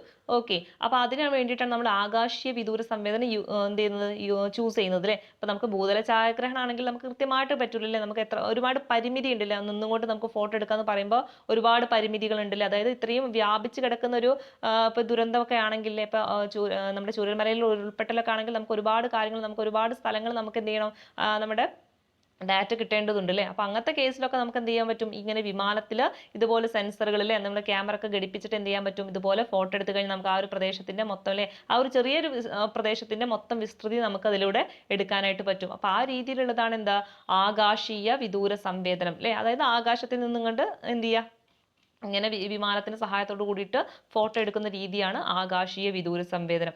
ഇനി അടുത്തതാണ് നമ്മുടെ ഉപഗ്രഹ വിദൂര സംവേദനം അല്ലെ. നമ്മൾ തുടക്കത്തിൽ തന്നെ പറഞ്ഞില്ലേ, ഉപഗ്രഹങ്ങളിൽ എന്ത് ചെയ്യുക, സെൻസറുകളൊക്കെ ഘടിപ്പിച്ചിട്ട് നമുക്ക് കൃത്യമായിട്ടുള്ള ഡാറ്റയും കാര്യങ്ങളൊക്കെ ശേഖരിക്കുന്ന രീതിയാണ് എന്ത്, ഉപഗ്രഹ വിദൂര സംവേദനം അല്ലെ. ഇവിടെ കൃത്രിമമായിട്ടുള്ള ഇങ്ങനെ ഉപഗ്രഹങ്ങൾ എന്ത് ചെയ്യാം, സെൻസറുകൾ, ക്യാമറ, സ്കാനറുകളൊക്കെ ഘടിപ്പിച്ചിട്ട് ഇതുപോലെ എന്ത് ചെയ്യുക, ഇങ്ങനെ ഡാറ്റകളൊക്കെ ശേഖരിക്കുന്ന ഈ രീതിയാണ് എന്താ, ഉപഗ്രഹ വിദൂര സംവേദനം. അപ്പോൾ ഈ 3 രീതികളൊന്നും ഓർത്ത് വെച്ചേക്കണം. ഇതൊക്കെ എങ്ങനെയാണ്, പ്ലാറ്റ്ഫോമിനെ അടിസ്ഥാനമാക്കിയിട്ടാണ് കേട്ടോ. പ്ലാറ്റ്ഫോം എന്ന് പറയുമ്പോൾ ആ ഒരു ഇപ്പോൾ ഫോട്ടോ അല്ലെങ്കിൽ ഡാറ്റ എടുക്കുന്ന ആ ഒരു പൊസിഷനിൽ നിന്നുകൊണ്ടുള്ള ഒരു രീതിയാണ് പ്ലാറ്റ്ഫോം എന്ന് പറയുന്നത് അല്ലേ. അപ്പോൾ പ്ലാറ്റ്ഫോം ഒന്നെങ്കിൽ നമുക്ക് ഭൂപ്രതലത്തിൽ നിന്നുകൊണ്ട് എടുക്കാം, അല്ലെങ്കിൽ ആകാശത്തിൽ നിന്നുകൊണ്ടില്ലേ വിമാനത്തിന്റെ സഹായത്തോടെ എടുക്കാം, അല്ലെങ്കിൽ എന്ത് ചെയ്യുന്ന ഉപഗ്രഹങ്ങളിൽ വെച്ചിരിക്കുന്ന സെൻസറുകളൊക്കെ ഉപയോഗിച്ചിട്ട് എങ്ങനെ എടുക്കാം. അപ്പം ഇതും കൂടി ഒന്ന് മനസ്സിലാക്കി വെക്കുക. ഭൂതല ഛായാഗ്രഹണം ഉണ്ട്, അതുപോലെ തന്നെ ആകാശീയ വിദൂര സംവേദനം ഉണ്ട്, അതുപോലെ തന്നെ ഉപഗ്രഹ വിദൂര സംവേദനം ഉണ്ട്. ക്ലിയർ അല്ലേ? ദെൻ അടുത്തത് നമുക്ക് ഓരോന്നായിട്ട് സെപ്പറേറ്റ് നോക്കാം. ആകാശീയ വിദൂര സംവേദനമാണ് കേട്ടോ. നമ്മൾ പറഞ്ഞു എങ്ങനെയാണ്, വിമാനത്തിലൂടെ എടുക്കുന്നതാണ് അല്ലേ. അപ്പൊ ഇവിടെ നമുക്ക് താരതമ്യേന വിസ്തൃതി കുറഞ്ഞ പ്രദേശങ്ങളുടെ വിവരശേഖരണത്തിനാണ് നമ്മൾ ആകാശീയ വിദൂര സംവേദനത്തെ ആശ്രയിക്കാറില്ലേ. നമുക്ക് ഉപഗ്രഹം ആണെങ്കിൽ എങ്ങനെയാണ്, ഒരുപാട് കാര്യങ്ങൾ, നമുക്ക് ഒരുപാട് വിസ്തൃതിയുള്ള കാര്യങ്ങളൊക്കെ കിട്ടും അല്ലേ. അപ്പൊ ആകാശത്തിലൂടെ ആണെങ്കിൽ നമുക്ക് ഒരു നിശ്ചിത പ്രദേശത്തിന്റെ മാത്രമേ നമുക്ക് കിട്ടുള്ളൂ അല്ലേ. അതായത് എല്ലതും മൊത്തത്തിൽ നമ്മുടെ ഭൂമിയുടെ മൊത്തം നമുക്ക് ഒരു ഒറ്റ ഇതിൽ കിട്ടില്ല. അപ്പൊ ഇതിൽ ഒരു പ്രദേശത്തിന്റെ ഡീറ്റെയിൽഡ് ആയിട്ടുള്ള വിവരശേഖരണം നമുക്ക് എന്ത് ചെയ്യാൻ പറ്റും, ഈ ഒരു ആകാശീയ വിദൂര സംവേദനത്തിലൂടെ സാധ്യമാകൂ അല്ലേ. അതുപോലെ തന്നെ വിമാനം കടന്നു പോകുന്ന പ്രദേശങ്ങളുടെ ഒരു തുടർച്ചയായിട്ടുള്ള ചിത്രങ്ങൾ ലഭിക്കുന്നതും ഇതിന്റെ ഒരു പ്രത്യേകതയാണ് കേട്ടോ. അപ്പൊ അതായത് ഇപ്പോൾ വിമാനങ്ങൾ ഇങ്ങനെ കടന്നു പോകുന്ന സമയത്ത് ഒരു പ്രദേശത്തിന്റെ തന്നെ തുടർച്ചയായിട്ടുള്ള ചിത്രങ്ങൾ നമുക്ക് എന്ത് ചെയ്യും, കിട്ടിക്കൊണ്ടിരിക്കും. ഓക്കെ, അപ്പോൾ ഇവിടെ നിങ്ങൾക്ക് പിക്ചർ കണ്ടാൽ ഒന്നുകൂടി മനസ്സിലാകും. അതായത് ഓക്കെ, അപ്പൊ ഇങ്ങനെ ഒരു പിക്ചറിലെ വിമാനം ഇങ്ങനെ പോകുന്ന സമയത്ത്, ഇപ്പൊ വിമാനം കണ്ടില്ലേ ഇങ്ങനെ പോകുന്ന സമയത്ത് ഇവിടെ ഒന്നൊരു പിക്ചറിലെ, ഇവിടെ നിന്നൊരു ക്യാമറയിൽ ഒരു പിക്ചർ പകർത്തി. അപ്പൊ ഈ പിക്ചർ പകർത്തിയ സമയത്ത് നമുക്കറിയാം ഇത്രയും ഭാഗങ്ങളിലെ ഇത്രയും, അതായത് ഈ ഒരു നമ്മുടെ ഭൗമോപരിതലത്തിൽ നിന്ന് ഇത്രയും ഭാഗങ്ങൾ എന്ത് ചെയ്യും, ആ ഒരു പിക്ചറിൽ ഉൾപ്പെട്ടിട്ടുണ്ടാവും. പിന്നെ അടുത്തൊരു പിക്ചർ എടുക്കുന്ന സമയത്ത് ഈ ഒരു പിക്ചർ ഇപ്പൊ രണ്ടാമത്തെ പിക്ചറിലേക്ക് എടുക്കുന്ന സമയത്ത് ആദ്യം എടുത്ത പിക്ചറിന്റെ ഏകദേശം 60% അല്ലെ, അതായത് പകുതിയിൽ കൂടുതൽ ഭാഗങ്ങൾ എന്ത് ചെയ്തിട്ടുണ്ടാവും, ഈ ഒരു രണ്ടാമത്തെ പിക്ചറിലും കിട്ടും. ക്ലിയർ അല്ലേ? അതായത് ഇവിടുന്ന് കുറച്ച് ഭാഗങ്ങൾ കിട്ടും, അതുപോലെ തന്നെ അല്ലേ മുന്നേ എടുത്ത പിക്ചറിലെ കുറച്ചൊരു പകുതിയിലേറെ ഭാഗങ്ങൾ കൂടി ഈ ഒരു രണ്ടാമത്തെ പിക്ചറിൽ കിട്ടും. അടുത്ത മൂന്നാമത്തെ പിക്ചറിലോട്ട് വരുന്ന സമയത്ത് എന്ത് ചെയ്യുന്നുണ്ട്, ഈ രണ്ടാമത്തെ പിക്ചറിലെയും പകുതിയിലേറെ കാര്യങ്ങളും അതുപോലെ തന്നെ മുന്നേ എടുത്തതിന്റെ കുറച്ച് കാര്യങ്ങളൊക്കെ ഇതിൽ ഉൾപ്പെട്ടിട്ടുണ്ടാവും. അങ്ങനെ ഒരു കൃത്യമായിട്ടുള്ള അങ്ങനെ ഇടവേളകളിലായിരിക്കും ഇത് എന്ത് ചെയ്യും, പിക്ചർ എടുത്ത് പോകും അല്ലെ. അതായത് ഒരു പിക്ചർ എടുക്കുന്ന സമയത്തിൽ ഒരു പ്രദേശത്തിന്റെ ഭാഗങ്ങൾ കിട്ടി, അടുത്ത പിക്ചർ വരുമ്പോൾ എന്ത് ചെയ്യുന്നുണ്ട്, മുന്നേ എടുത്ത പിക്ചറിന്റെ കുറച്ച് ഭാഗങ്ങൾ കൂടി ഇതിൽ എന്ത് ചെയ്യുന്നുണ്ട്, ആഡ് ചെയ്യുന്നുണ്ട്. ഏകദേശം 60% ഒന്ന് ഓർത്ത് വെച്ചേക്കുക. എത്ര വരുന്നുണ്ട്, 60%ഓളം ഭാഗങ്ങളിലെ മുന്നേ എടുത്ത പിക്ചറിനെയും കൂടി കിട്ടും. അപ്പൊ ഈ ചിത്രം നിങ്ങൾക്ക് കൃത്യമായിട്ട് നോക്കിയാൽ ഇത് മനസ്സിലാവും. ക്ലിയർ അല്ലേ? അപ്പൊ ഇവിടെ കൊടുത്തിരിക്കുന്ന ഭാഗം ഒന്ന് വായിക്കാം. തുടർച്ച നിലനിർത്തുന്നതിനും സ്റ്റീരിയോസ്കോപ്പിന്റെ സഹായത്താൽ ത്രിമാനതല വീക്ഷണം ലഭ്യമാക്കുന്നതിനും വേണ്ടിയാണ് ഓരോ ആകാശീയ ചിത്രത്തിലും തൊട്ടു മുമ്പ് ചിത്രീകരിച്ച പ്രദേശത്തിന്റെ ഏകദേശം 60%ഓളം ഭാഗം കൂടി പകർത്തിയെടുത്ത് കിട്ടാറുണ്ട്. ഓക്കെ, അപ്പൊ ഇവിടെ ഇങ്ങനെ കിട്ടുന്നതിനല്ലേ, ഈ തുടർച്ച കിട്ടുന്നതിന് ഉപയോഗിക്കുന്ന ഒരു ഉപകരണമാണ് എന്താ, സ്റ്റീരിയോസ്കോപ്പ് എന്ന് പറയുന്നത്. അതും കൂടി ഓർത്ത് വെച്ചേക്കാം, ചോദിക്കാറുണ്ട് പരീക്ഷയ്ക്ക് സ്റ്റീരിയോസ്കോപ്പ് എന്താണ്. അപ്പോൾ ഈ ഇങ്ങനെ ആകാശീയ വിദൂര സംവേദനത്തിലെ ഇതിന്റെ തുടർച്ചയായിട്ടുള്ള പിക്ചർ ലഭിക്കാൻ വേണ്ടിയിട്ട് ഉപയോഗിക്കുന്ന ഒരു ഉപകരണമാണ് എന്താ സ്റ്റീരിയോസ്കോപ്പ് എന്ന് പറയുന്നത്. ഇങ്ങനെ പിക്ചർ എടുക്കുമ്പോൾ അല്ലേ ഏകദേശം തൊട്ട് മുമ്പ് എടുത്ത ചിത്രത്തിന്റെ ഏകദേശം 60% ഭാഗം കൂടി എന്ത് ചെയ്യുന്നുണ്ട്, പുതിയൊരു പിക്ചറിലൂടെ ആഡ് ചെയ്ത് വരുന്നുണ്ട്. അപ്പൊ അതും കൂടി എന്ത് ചെയ്യാം, ഇതിനെയാണ് ഈ ഒരു ആകാശീയ ചിത്രത്തിന്റെ ഓവർലാപ്പ് എന്ന് വിളിക്കുന്നത് കേട്ടോ. അതും കൂടി ഓർത്ത് വെച്ചേക്കുക. അതായത് ഇങ്ങനെ ഓരോ പിക്ചർ എടുക്കുമ്പോൾ തൊട്ട് മുമ്പുള്ള എടുത്ത പിക്ചറിന്റെ ഒരു 60% ഇങ്ങനെ കയറി വരും. ഓക്കെ, അതിനെയാണ് എന്ത് പറയുന്നത്, ആകാശീയ ചിത്രങ്ങളിലെ ഓവർലാപ്പ് എന്ന് പറയുന്നത് കേട്ടോ. അപ്പൊ ഇങ്ങനെ ഓവർലാപ്പോട് കൂടി ചിത്രം എടുക്കാൻ സഹായിക്കുന്ന ഉപകരണം ഏതാണെന്ന് ചോദിച്ചാൽ ഏതാണ്, അത് സ്റ്റീരിയോസ്കോപ്പ് ആണ്. ഓക്കെ, ക്ലിയർ അല്ലേ? ദെൻ അടുത്തത് ഇതിപ്പോൾ നമ്മൾ പറഞ്ഞില്ലേ ഓവർലാപ്പ് എന്താന്ന് പറഞ്ഞു. അതുപോലെ തന്നെ ഓവർലാപ്പോട് കൂടിയിട്ടുള്ള ഒരു ജോഡി ആകാശീയ ചിത്രങ്ങളെ സ്റ്റീരിയോ പെയർ എന്ന് പറയട്ടോ. അപ്പൊ അതിന് ഇങ്ങനെ ഓവർലാപ്പ് കിട്ടാൻ വേണ്ടിയിട്ട് ഉപയോഗിക്കുന്ന ഉപകരണമാണ് ഇത് സ്റ്റീരിയോസ്കോപ്പ് എന്ന് പറയുന്നത്. അങ്ങനെ കിട്ടുന്ന ചിത്രത്തെ അല്ലെ നമ്മൾ എന്ത് പറയാറുണ്ട്, സ്റ്റീരിയോ പെയർ എന്ന് പറയട്ടോ. അതും കൂടി ഓർത്ത് വെച്ചേക്ക്, എന്താണ് സ്റ്റീരിയോ പെയർ എന്ന് പറയുന്നത്. ഓക്കെ, ദെൻ ഇനി നമ്മൾ പറഞ്ഞു വിമാനത്തിലാണ് ഇങ്ങനെ എടുക്കുന്നതെന്ന് പറഞ്ഞു അല്ലേ. അപ്പൊ ഇങ്ങനെ നമുക്കറിയാം ഒരുപാട് ഗുണങ്ങളുണ്ടല്ലേ. അതായത് നമ്മൾ പറഞ്ഞു ഇപ്പൊ ഇതുപോലെ ഇങ്ങനെയുള്ള പ്രളയങ്ങളോ അല്ലെങ്കിൽ ഉരുൾപൊട്ടലൊക്കെ ഉള്ള സമയത്ത് നമുക്ക് കൃത്യമായിട്ടുള്ള ഡാറ്റ നമുക്ക് ഇതിലൂടെ കിട്ടും. അതൊക്കെ നല്ല ഗുണങ്ങൾ തന്നെയാണ്. എന്നിരുന്നാലും ഇങ്ങനെ വിമാനത്തിലൂടെ ഇങ്ങനെ വിവരങ്ങൾ ശേഖരിക്കുന്നതിൽ ചില ബുദ്ധിമുട്ടുകൾ അല്ലെങ്കിൽ ചില ദോഷങ്ങളുണ്ട്. അപ്പൊ അതെന്തൊക്കെയാണെന്ന് ഓർത്ത് വെച്ചേക്കുക. ഒന്നാമത്തത്, വിമാനത്തിലുണ്ടാകുന്ന കുലുക്കം എന്ത് ചെയ്യുന്നുണ്ട്, ചിത്രങ്ങളുടെ ഗുണമേന്മയെ ബാധിക്കും അല്ലേ. നമുക്കറിയാം വിമാനം ചില ഓരോരോ പാളികളിലൂടെയൊക്കെ കടന്നു പോകുന്ന സമയത്ത് അവരുടെ യാത്രയ്ക്ക് സുഗമമല്ലാത്ത രീതിയിൽ വരുന്ന സമയത്ത് ചെറിയ ചെറിയ കുലുക്കങ്ങളൊക്കെ ഉണ്ടാവും അല്ലേ. അങ്ങനെ ഉണ്ടാകുന്ന സമയത്ത് എന്ത് ചെയ്യുന്നുണ്ട്, കുലുങ്ങുന്ന സമയത്ത് എന്താ സംഭവിക്കുക, നമ്മൾ പിക്ചർ എടുക്കുമ്പോൾ അല്ലെ സാധാരണ നമ്മളൊരു ഫോണിൽ പിക്ചർ എടുക്കുന്ന സമയത്ത് ഒന്ന് ഇളകി കഴിഞ്ഞാൽ എന്ത് വരും അല്ലെ, ആ ഒരു പിക്ചർ ക്ലാരിറ്റിയോട് കിട്ടില്ല. അപ്പൊ അതുകൊണ്ട് തന്നെ വിമാനത്തിനുണ്ടാകുന്ന കുലുക്കം എന്ത് ചെയ്യുന്നുണ്ട്, ചിത്രങ്ങളുടെ ഗുണമേന്മയെ ബാധിക്കും. അതുപോലെ തന്നെയാണ് വിസ്തൃതമായ പ്രദേശങ്ങളുടെ ചിത്രീകരണം ഇവിടെ പ്രായോഗികമല്ല. നമ്മൾ പറഞ്ഞൂലേ കൃത്യമായിട്ടുള്ള ഒരു പ്രദേശത്തെ മാത്രമേ നമുക്ക് ചിത്രം എടുക്കാൻ പറ്റുള്ളൂ അല്ലെ. അപ്പൊ എല്ലാ ഭാഗങ്ങളും നമുക്ക് കിട്ടണമെന്നില്ല. ആ ഒരു പ്രദേശത്തിന്റെ പിക്ചർ നമുക്ക് വളരെ ക്ലാരിറ്റിയിൽ കിട്ടും. എന്നാൽ മൊത്തത്തിൽ വളരെ വിസ്തൃതമായ പ്രദേശങ്ങൾ എന്ത് ചെയ്യാൻ പറ്റില്ല, ഒറ്റൊരു ഇതിൽ കിട്ടില്ല. അപ്പൊ അതും ഇതിന്റെ എന്താണ്, ദോഷമാണ്. അതുപോലെ തന്നെ വിമാനത്തിലൂടെയാണ് ഇങ്ങനെ പിക്ചറൊക്കെ എടുക്കുന്നത് പറഞ്ഞു. അപ്പൊ ഇങ്ങനെ വിമാനത്തിന് പോകാൻ പറ്റുന്ന രീതിയിലുള്ള സ്ഥലങ്ങളായിരിക്കണം അല്ലെ. എല്ലാ സ്ഥലത്തു കൂടി വിമാനത്തിന് കടന്നു പോകാൻ പറ്റില്ല. അപ്പൊ അതിന് കൃത്യമായ തുറസായ സ്ഥലങ്ങളൊക്കെ ആവശ്യമായിട്ടുണ്ട്.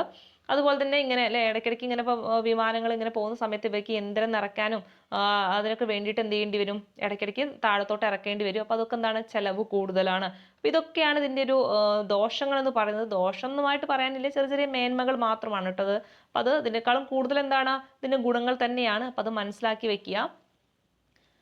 ഓക്കെ, ഇനി നമുക്ക് നോക്കാനുള്ളത്, ഇങ്ങനെ നമുക്ക് ഈ ഒരു ആകാശീയ വിദൂര സംവേദനം നടത്താൻ എല്ലാവർക്കും ഒന്നും പറ്റില്ല. അപ്പൊ അതിന് പ്രത്യേകമായിട്ടുള്ള ഏജൻസിയും കാര്യങ്ങളൊക്കെ ഉണ്ട് അല്ലെ. ഒന്നാമത്താണ് നമ്മുടെ ഇന്ത്യൻ വ്യോമസേന. ഓക്കെ, ഇന്ത്യൻ വ്യോമസേനയ്ക്ക് ഇങ്ങനെ ഈ രീതിയിൽ എന്ത് ചെയ്യാൻ പറ്റും, വിദൂര സംവേദനം നടത്താൻ പറ്റും അല്ലെ. ഈ ഒരു വിമാനത്തിലൂടെ സെൻസറുകളൊക്കെ ഉപയോഗിച്ചിട്ട് ഇങ്ങനെ വിവരശേഖരണം നടത്താൻ പറ്റും. ആർക്ക്, ഇന്ത്യൻ വ്യോമസേനയ്ക്ക്.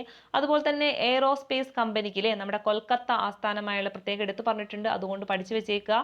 കൊൽക്കത്ത ആസ്ഥാനമായിട്ടുള്ള എയ്റോസ്പേസ് കമ്പനിക്കും എന്ത് പറ്റുന്നുണ്ട്, ഇതുപോലെ ഡാറ്റ അല്ലെ ഇങ്ങനെ ഈ ആകാശത്തിലൂടെയുള്ള വിമാനങ്ങൾ ഉപയോഗിച്ചിട്ട് വിദൂര സംവേദനം അല്ലെ സെൻസറുകൾ ഉപയോഗിച്ചിട്ട് ഡാറ്റ ശേഖരിക്കാൻ പറ്റും. അതുപോലെ തന്നെ റിമോട്ട് സെൻസിങ് ഏജൻസി അല്ലേ, അതായത് നാഷണൽ റിമോട്ട് സെൻസിങ് സെന്റർ. അപ്പൊ അവർക്കും എന്ത് ചെയ്യുന്നുണ്ട്, ഇതേ രീതിയിൽ എടുക്കാൻ പറ്റും. അപ്പൊ ഈ ഒരു മൂന്ന് സ്ഥാപനങ്ങളെ കുറിച്ചൊന്നും അറിഞ്ഞിരിക്കുക. ഇവർക്കൊക്കെയാണ് എന്ത് പറ്റുള്ളൂ, ഇങ്ങനെ ആകാശീയ സർവേ നടത്താൻ പറ്റുള്ളൂ. അല്ലാതെ എല്ലാവർക്കും തോന്നിയ പോലെ ഒന്നും നടത്താൻ പറ്റില്ല. അപ്പൊ അതും കൂടി ഓർത്ത് വെച്ചേക്കുക ആരൊക്കെയാണെന്നുള്ളത്. ഒന്ന് ഇന്ത്യൻ വ്യോമസേന, അതുപോലെ തന്നെ എയ്റോസ്പേസ് കമ്പനി, അതുപോലെ തന്നെ നാഷണൽ റിമോട്ട് സെൻസിങ് സെന്റർ. വളരെ ഇമ്പോർട്ടന്റ് ആണ്. ദെൻ ലാസ്റ്റ് വൺ ഉപഗ്രഹ വിദൂര സംവേദനമാണ്. നമ്മൾ പറഞ്ഞില്ലേ ഉപഗ്രഹങ്ങളിൽ സെൻസറുകൾ ഒക്കെ ഉപയോഗിച്ചിട്ട് എന്ത് ചെയ്യാൻ പറ്റുന്നുണ്ട്, നമ്മുടെ ഭൂമിയിലുള്ള ഡാറ്റകളൊക്കെ അല്ലെ ശേഖരിക്കാൻ പറ്റുന്നുണ്ട്. അപ്പൊ ഈ ഒരു രീതിയിൽ നമുക്ക് ഉപഗ്രഹ വിദൂര സംവേദനത്തെ രണ്ടായിട്ട് തരംതിരിക്കാം. അതാണ് ഭൂസ്ഥിര ഉപഗ്രഹങ്ങളും അതുപോലെ തന്നെ സൗരസ്ഥിര ഉപഗ്രഹങ്ങളുമാണ്. ഓക്കെ, വളരെ ഇമ്പോർട്ടന്റ് ആണ്. ഇവിടുന്ന് സ്റ്റേറ്റ്മെന്റ് ക്വസ്റ്റ്യൻസ് ചോദിച്ചിട്ടുണ്ട്. പിന്നെ നമുക്ക് എന്ത് ചെയ്യാം, ഈ ഒരു ഭാഗത്തുനിന്ന് ചോദ്യങ്ങൾ പ്രതീക്ഷിക്കാം. അപ്പൊ ഭൂസ്ഥിര ഉപഗ്രഹങ്ങളും സൗരസ്ഥിര ഉപഗ്രഹങ്ങളും എന്ന് പറഞ്ഞാൽ എന്താണ്, ഈ ഒരു രീതിയിൽ ഉപഗ്രഹങ്ങളിൽ ഇതുപോലെ സെൻസറുകളൊക്കെ വെച്ചിട്ട് നമ്മുടെ ഭൂമിയിലുള്ള വിവരങ്ങളൊക്കെ ശേഖരിക്കുന്ന രീതിയാണ്. അത് രണ്ട് രീതിയിലാണ് നടത്താറുള്ളത്. ഒന്ന് ഭൂസ്ഥിര ഉപഗ്രഹങ്ങൾ വഴിയും അതുപോലെ തന്നെ സൗരസ്ഥിര ഉപഗ്രഹങ്ങൾ വഴിയും. അപ്പൊ ഭൂസ്ഥിര ഉപഗ്രഹങ്ങൾ എന്ന് പറഞ്ഞാൽ എന്താണ്? ഭൂമിയുടെ ഭ്രമണത്തിനൊപ്പം സഞ്ചരിക്കുന്ന ഉപഗ്രഹങ്ങളാണ് അല്ലേ. അപ്പൊ നിങ്ങൾക്ക് ഈ ഒരു പിക്ചർ മനസ്സിലുണ്ടായാൽ മാത്രം മതി. അതായത് നമ്മുടെ ഭൂഗോളം അല്ലെ, ഈ ഭൂഗോളത്തിൽ ഇങ്ങനെ ചുറ്റോറും ഈ ഒരു റൗണ്ട് ഷേപ്പിൽ ഇങ്ങനെ എന്ത് ചെയ്യുക, ഉപഗ്രഹങ്ങൾ സഞ്ചരിക്കുക. നമുക്കറിയാം നമ്മുടെ ഭൂമി എന്ന് പറയുന്നത് അല്ലേ, ഭൂമിയുടെ ഭ്രമണം എന്ന് പറയുന്നത് എന്താണ്? ഭൂമി ഇങ്ങനെ സ്വയം കറങ്ങുകയാണ് ചെയ്യുന്നത് അല്ലേ. ഭൂമിയുടെ ഭ്രമണം എന്ന് പറയുന്നത് ഭൂമി സ്വയം കറങ്ങുകയാണ്. കറങ്ങുന്നത് എങ്ങനെയാണ്? പടിഞ്ഞാറുന്ന് കിഴക്കോട്ടല്ലേ, അതായത് ഇതാണ് പടിഞ്ഞാറ്, നമ്മൾ പഠിച്ചിട്ടുണ്ടല്ലേ, ഇതാണ് എന്താ വെസ്റ്റ് എന്ന് പറയുന്നത്, ഇതാണ് ഈസ്റ്റ് അല്ലെ. അതായത് പടിഞ്ഞാറുന്ന് കിഴക്കോട്ട് എന്ന രീതിയിലാണ് എന്ത് ചെയ്യുന്നത്? ഭൂമി കറങ്ങിക്കൊണ്ടിരിക്കുന്നത്. ഓക്കെ, അതായത് ഭ്രമണം അല്ലെ, ഭൂമി സ്വയം കറങ്ങുന്നതാണ് ഭ്രമണം എന്നൊക്കെ നമ്മൾ ചെറിയ ക്ലാസ്സിൽ പഠിക്കുന്ന കാര്യങ്ങളാണ്. അപ്പൊ ഇങ്ങനെ ഭൂമി കറങ്ങുന്നത് എങ്ങനെയാണ്? പടിഞ്ഞാറ് നിന്ന് കിഴക്കോട്ട് ഈ ഒരു രീതിയിലാണ് ഭൂമി എന്ത് ചെയ്യുക, ഇങ്ങനെ കറങ്ങുക. ഈ ഭൂമിയുടെ കറക്കത്തിനൊപ്പം തന്നെ എന്ത് ചെയ്യുന്നുണ്ട്? നമ്മുടെ ഇവിടെ വെച്ചിട്ടുള്ള ഉപഗ്രഹങ്ങളിലെ ഈ ഉപഗ്രഹങ്ങൾ ഇതിൻ്റെ ഈ ഒരു ആ ഒരു കറക്കത്തിനൊപ്പം കറങ്ങും. അങ്ങനെ കറങ്ങുമ്പോൾ നമുക്ക് എന്ത് ചെയ്യാൻ പറ്റും? ഇവിടെയുള്ള സെൻസറുകളൊക്കെ എന്ത് ചെയ്യുന്നുണ്ട്? ഈ ഒരു ഭാഗത്തുള്ള ഡാറ്റയെ എന്ത് ചെയ്യുന്നുണ്ട്? കളക്ട് ചെയ്യാണ് ചെയ്യുന്നത്. ഈ ഒരു രീതിയിലാണ് ഭൂസ്ഥിര ഉപഗ്രഹങ്ങൾ വഴി എന്ത് ചെയ്യുന്നത്? ഡാറ്റ കളക്ട് ചെയ്യുന്നത്. ഓക്കെ, അതായത് ഭൂമിയുടെ ഭ്രമണത്തിനൊപ്പം തന്നെ സഞ്ചരിക്കുക അല്ലെ, അങ്ങനത്തെ സഞ്ചരിക്കുന്ന ഉപഗ്രഹങ്ങളായിരിക്കും ഭൂസ്ഥിര ഉപഗ്രഹങ്ങൾ എന്ന് പറയുന്നത്. ഇതിലൂടെ എന്ത് ചെയ്യുന്നുണ്ട്? നമ്മുടെ ഈ ഒരു ഭാഗത്തുള്ള ഇങ്ങനെ കറങ്ങുമ്പോൾ എന്ത് ചെയ്യുന്നുണ്ട്? ഈ ഒരു ഭാഗത്തിലുള്ള ഡാറ്റയൊക്കെ എന്ത് ചെയ്യുന്നു? ഇവർക്ക് ഇതിലൂടെ ശേഖരിക്കാനായിട്ട് പറ്റും. ഇനി ഇവിടെ നമ്മൾ അറിഞ്ഞിരിക്കേണ്ട പ്രധാനപ്പെട്ട ഒരു പോയിന്റ് ആണ്, ഈ ഒരു ഭൂസ്ഥിര ഉപഗ്രഹങ്ങൾ നമ്മുടെ ഭൂമിയിൽ നിന്ന് അല്ലെ, ഭൂമിയിൽ നിന്ന് ഏകദേശം 36,000 കിലോമീറ്റർ ഉയരത്തിലാണ്. ഇത് ഒരു പ്രാവശ്യം ചോദിച്ചതാണ് സ്റ്റേറ്റ്മെന്റ് ആയിട്ട്, ഓർത്ത് വെച്ചേക്കുക. എത്രയാണ്? ഭൂമിയുടെ ഉപരിതലത്തിൽ നിന്ന് 36,000 കിലോമീറ്റർ ഉയരത്തിലാണ് എന്ത് കിടക്കുന്നത്? നമ്മുടെ ഭൂസ്ഥിര ഉപഗ്രഹങ്ങൾ കിടക്കുന്നത്.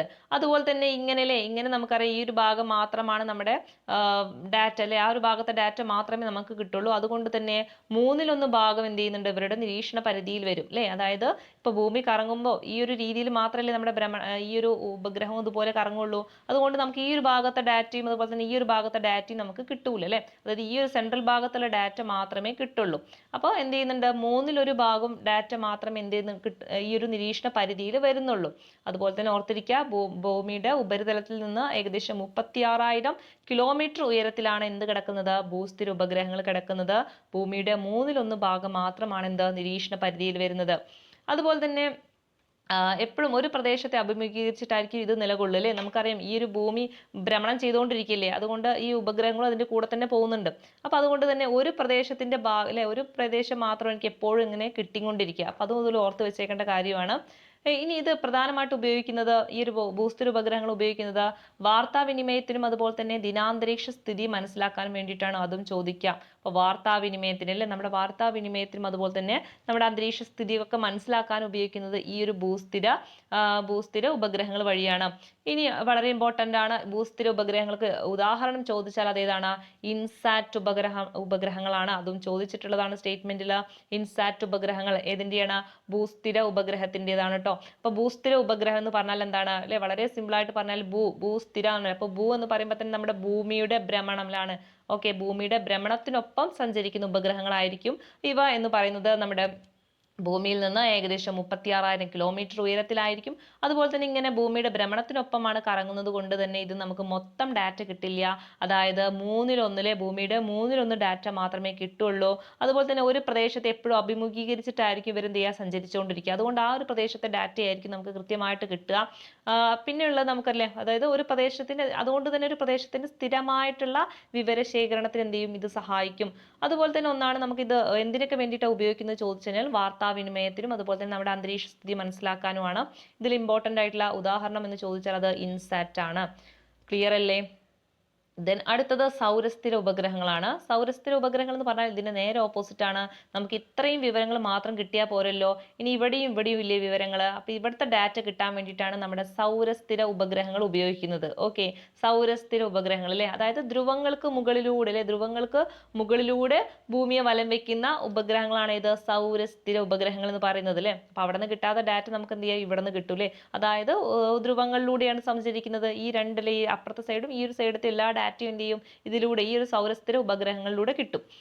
ഓക്കെ, ഇനി ഇതെന്ന് ചോദിച്ചാൽ എത്രയാണ് ഇതിന്റെ ഒരു ഉയരം എന്ന് പറഞ്ഞു കഴിഞ്ഞാൽ, സഞ്ചാരപഥം അല്ലെ, ഭൗമോപരിതലത്തിൽ നിന്ന് 900 കിലോമീറ്റർ ഉയരത്തിലാണ് അല്ലെ. 900 കിലോമീറ്റർ ആണ്. മറ്റേത് എത്രയാണ്? 36,000 കിലോമീറ്റർ ആണ്. നമുക്കത് കണ്ടാൽ തന്നെ മനസ്സിലാവൂലേ. അതായത് ഇവിടേക്ക് സെൻട്രലിലോട്ടേക്ക് വരണ്ടേ, അപ്പൊ ഇത് ഏകദേശം കുറേ ദൂരം ഉണ്ടാവും. ഇത് പറഞ്ഞാലല്ലേ കുറച്ച് താഴത്തേക്കല്ലേ, നമ്മുടെ ധ്രുവപ്രദേശത്തിലല്ലേ. അപ്പൊ അതുകൊണ്ട് കുറച്ച് താഴത്തോട്ടല്ലേ വരുന്നത്. അതുകൊണ്ടാണ് 900 കിലോമീറ്റർ ഉള്ളത് കേട്ടോ. അപ്പൊ അങ്ങനെയൊക്കെ നമ്മൾ എന്ത് ചെയ്യുക? അങ്ങനെയൊക്കെ കണക്ട് ചെയ്ത് വെച്ച് പഠിക്കുക. ഏതിനാണ് കൂടുതൽ ദൂരം കൂടുതൽ ഏതാണ് ഭൂസ്ഥിര ഉപഗ്രഹങ്ങൾക്കാണല്ലേ, അതായത് നമ്മുടെ ഭൂമിയുടെ ഭൂമധ്യരേഖ ആ പ്രദേശത്തു കൂടെ ഇങ്ങനെ പോവുള്ളൂ. മറ്റേതാണെങ്കിൽ എന്ത് ചെയ്യുന്നത് നമ്മുടെ ധ്രുവ പ്രദേശങ്ങളിലൂടെയാണ് കടന്നു പോകുന്നത്. അതുകൊണ്ട് തന്നെ അത്ര വലിയ ഉയരത്തിലല്ല കിടക്കുന്നത്. ഏകദേശം 900 കിലോമീറ്റർ ഉയരത്തിലാണ്. അത് മനസ്സിലാക്കി വെക്കുക.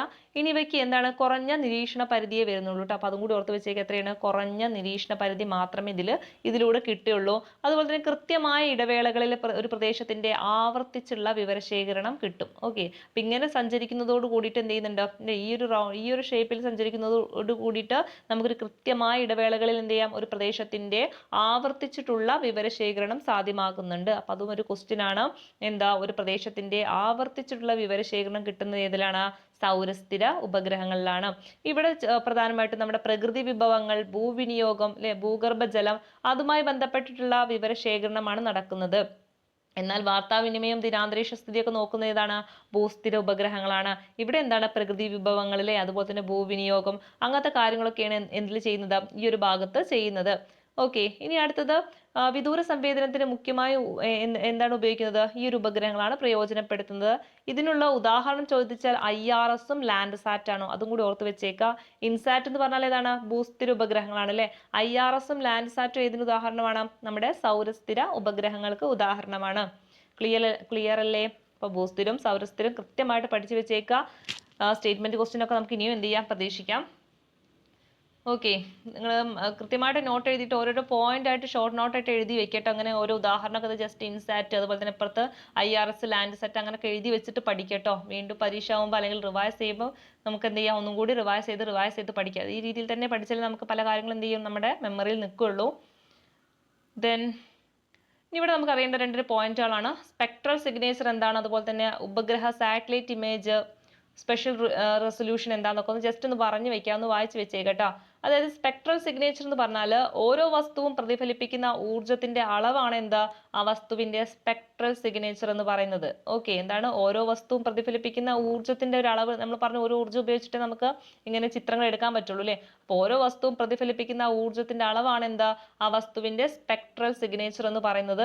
അതുപോലെ തന്നെ ഉപഗ്രഹ ചിത്രങ്ങൾ അല്ലെ, സാറ്റലൈറ്റ് ചിത്രങ്ങൾ എന്ന് പറഞ്ഞാൽ എന്താ, കറക്റ്റ് ആയിട്ട് അവരെന്തെന്നില്ല ഇങ്ങനെ കറക്റ്റ് പിക്ചർ ആയിട്ടല്ലേ എടുക്കുന്നത്. ഏത് രീതിയിലാണ് നോക്കാം, കൃത്രിമ ഉപഗ്രഹങ്ങളിൽ ഘടിപ്പിച്ചിരിക്കുന്ന സെൻസറുകൾ അല്ലെ, ഈ സെൻസറുകൾ എന്ത് ചെയ്യുന്നുണ്ട്, ഭൂതലത്തിലെ വിവിധ വസ്തുക്കളെ അവയുടെ സ്പെക്ട്രൽ സിഗ്നേച്ചറിന്റെ അടിസ്ഥാനത്തിൽ തിരിച്ചറിഞ്ഞ വിവരങ്ങൾ സംഖ്യാരൂപത്തിൽ എന്ത് ചെയ്യുന്നുണ്ട്, ഭൂതല കേന്ദ്രങ്ങളിലേക്ക് എത്തിക്കുന്നു. ഇവിടെ എന്ത് ചെയ്യുന്ന പിക്ചർ ആയിട്ടല്ല എടുക്കുക, അവിടെ എന്ത് ചെയ്യുന്നുണ്ട്, ഒരു സംഖ്യാരൂപത്തിലാണ് എടുക്കുക.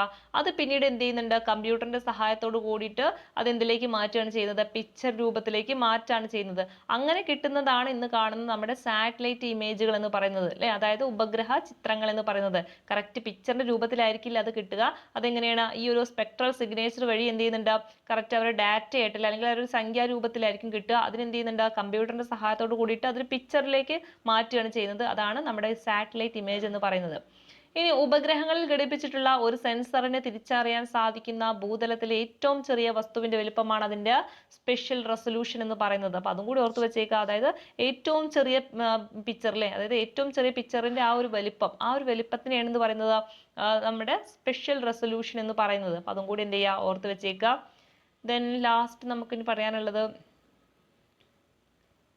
വിദൂര സംവേദനം നടന്നതുമായി ബന്ധപ്പെട്ട ചെറിയൊരു ഹിസ്റ്ററിയാണ്. അതായത് നമുക്ക് ഇന്ത്യയിലേക്ക് വ്യോമ ചിത്രങ്ങളുടെ ഉപയോഗം ആരംഭിക്കുന്നത് 1924 കേട്ടോ. നമ്മുടെ ഡെൽറ്റ ചിത്രീകരണത്തോട് കൂടിയിട്ടാണ് ഇങ്ങനെ ഈ ഒരു സംഭവം തുടങ്ങുന്നത്.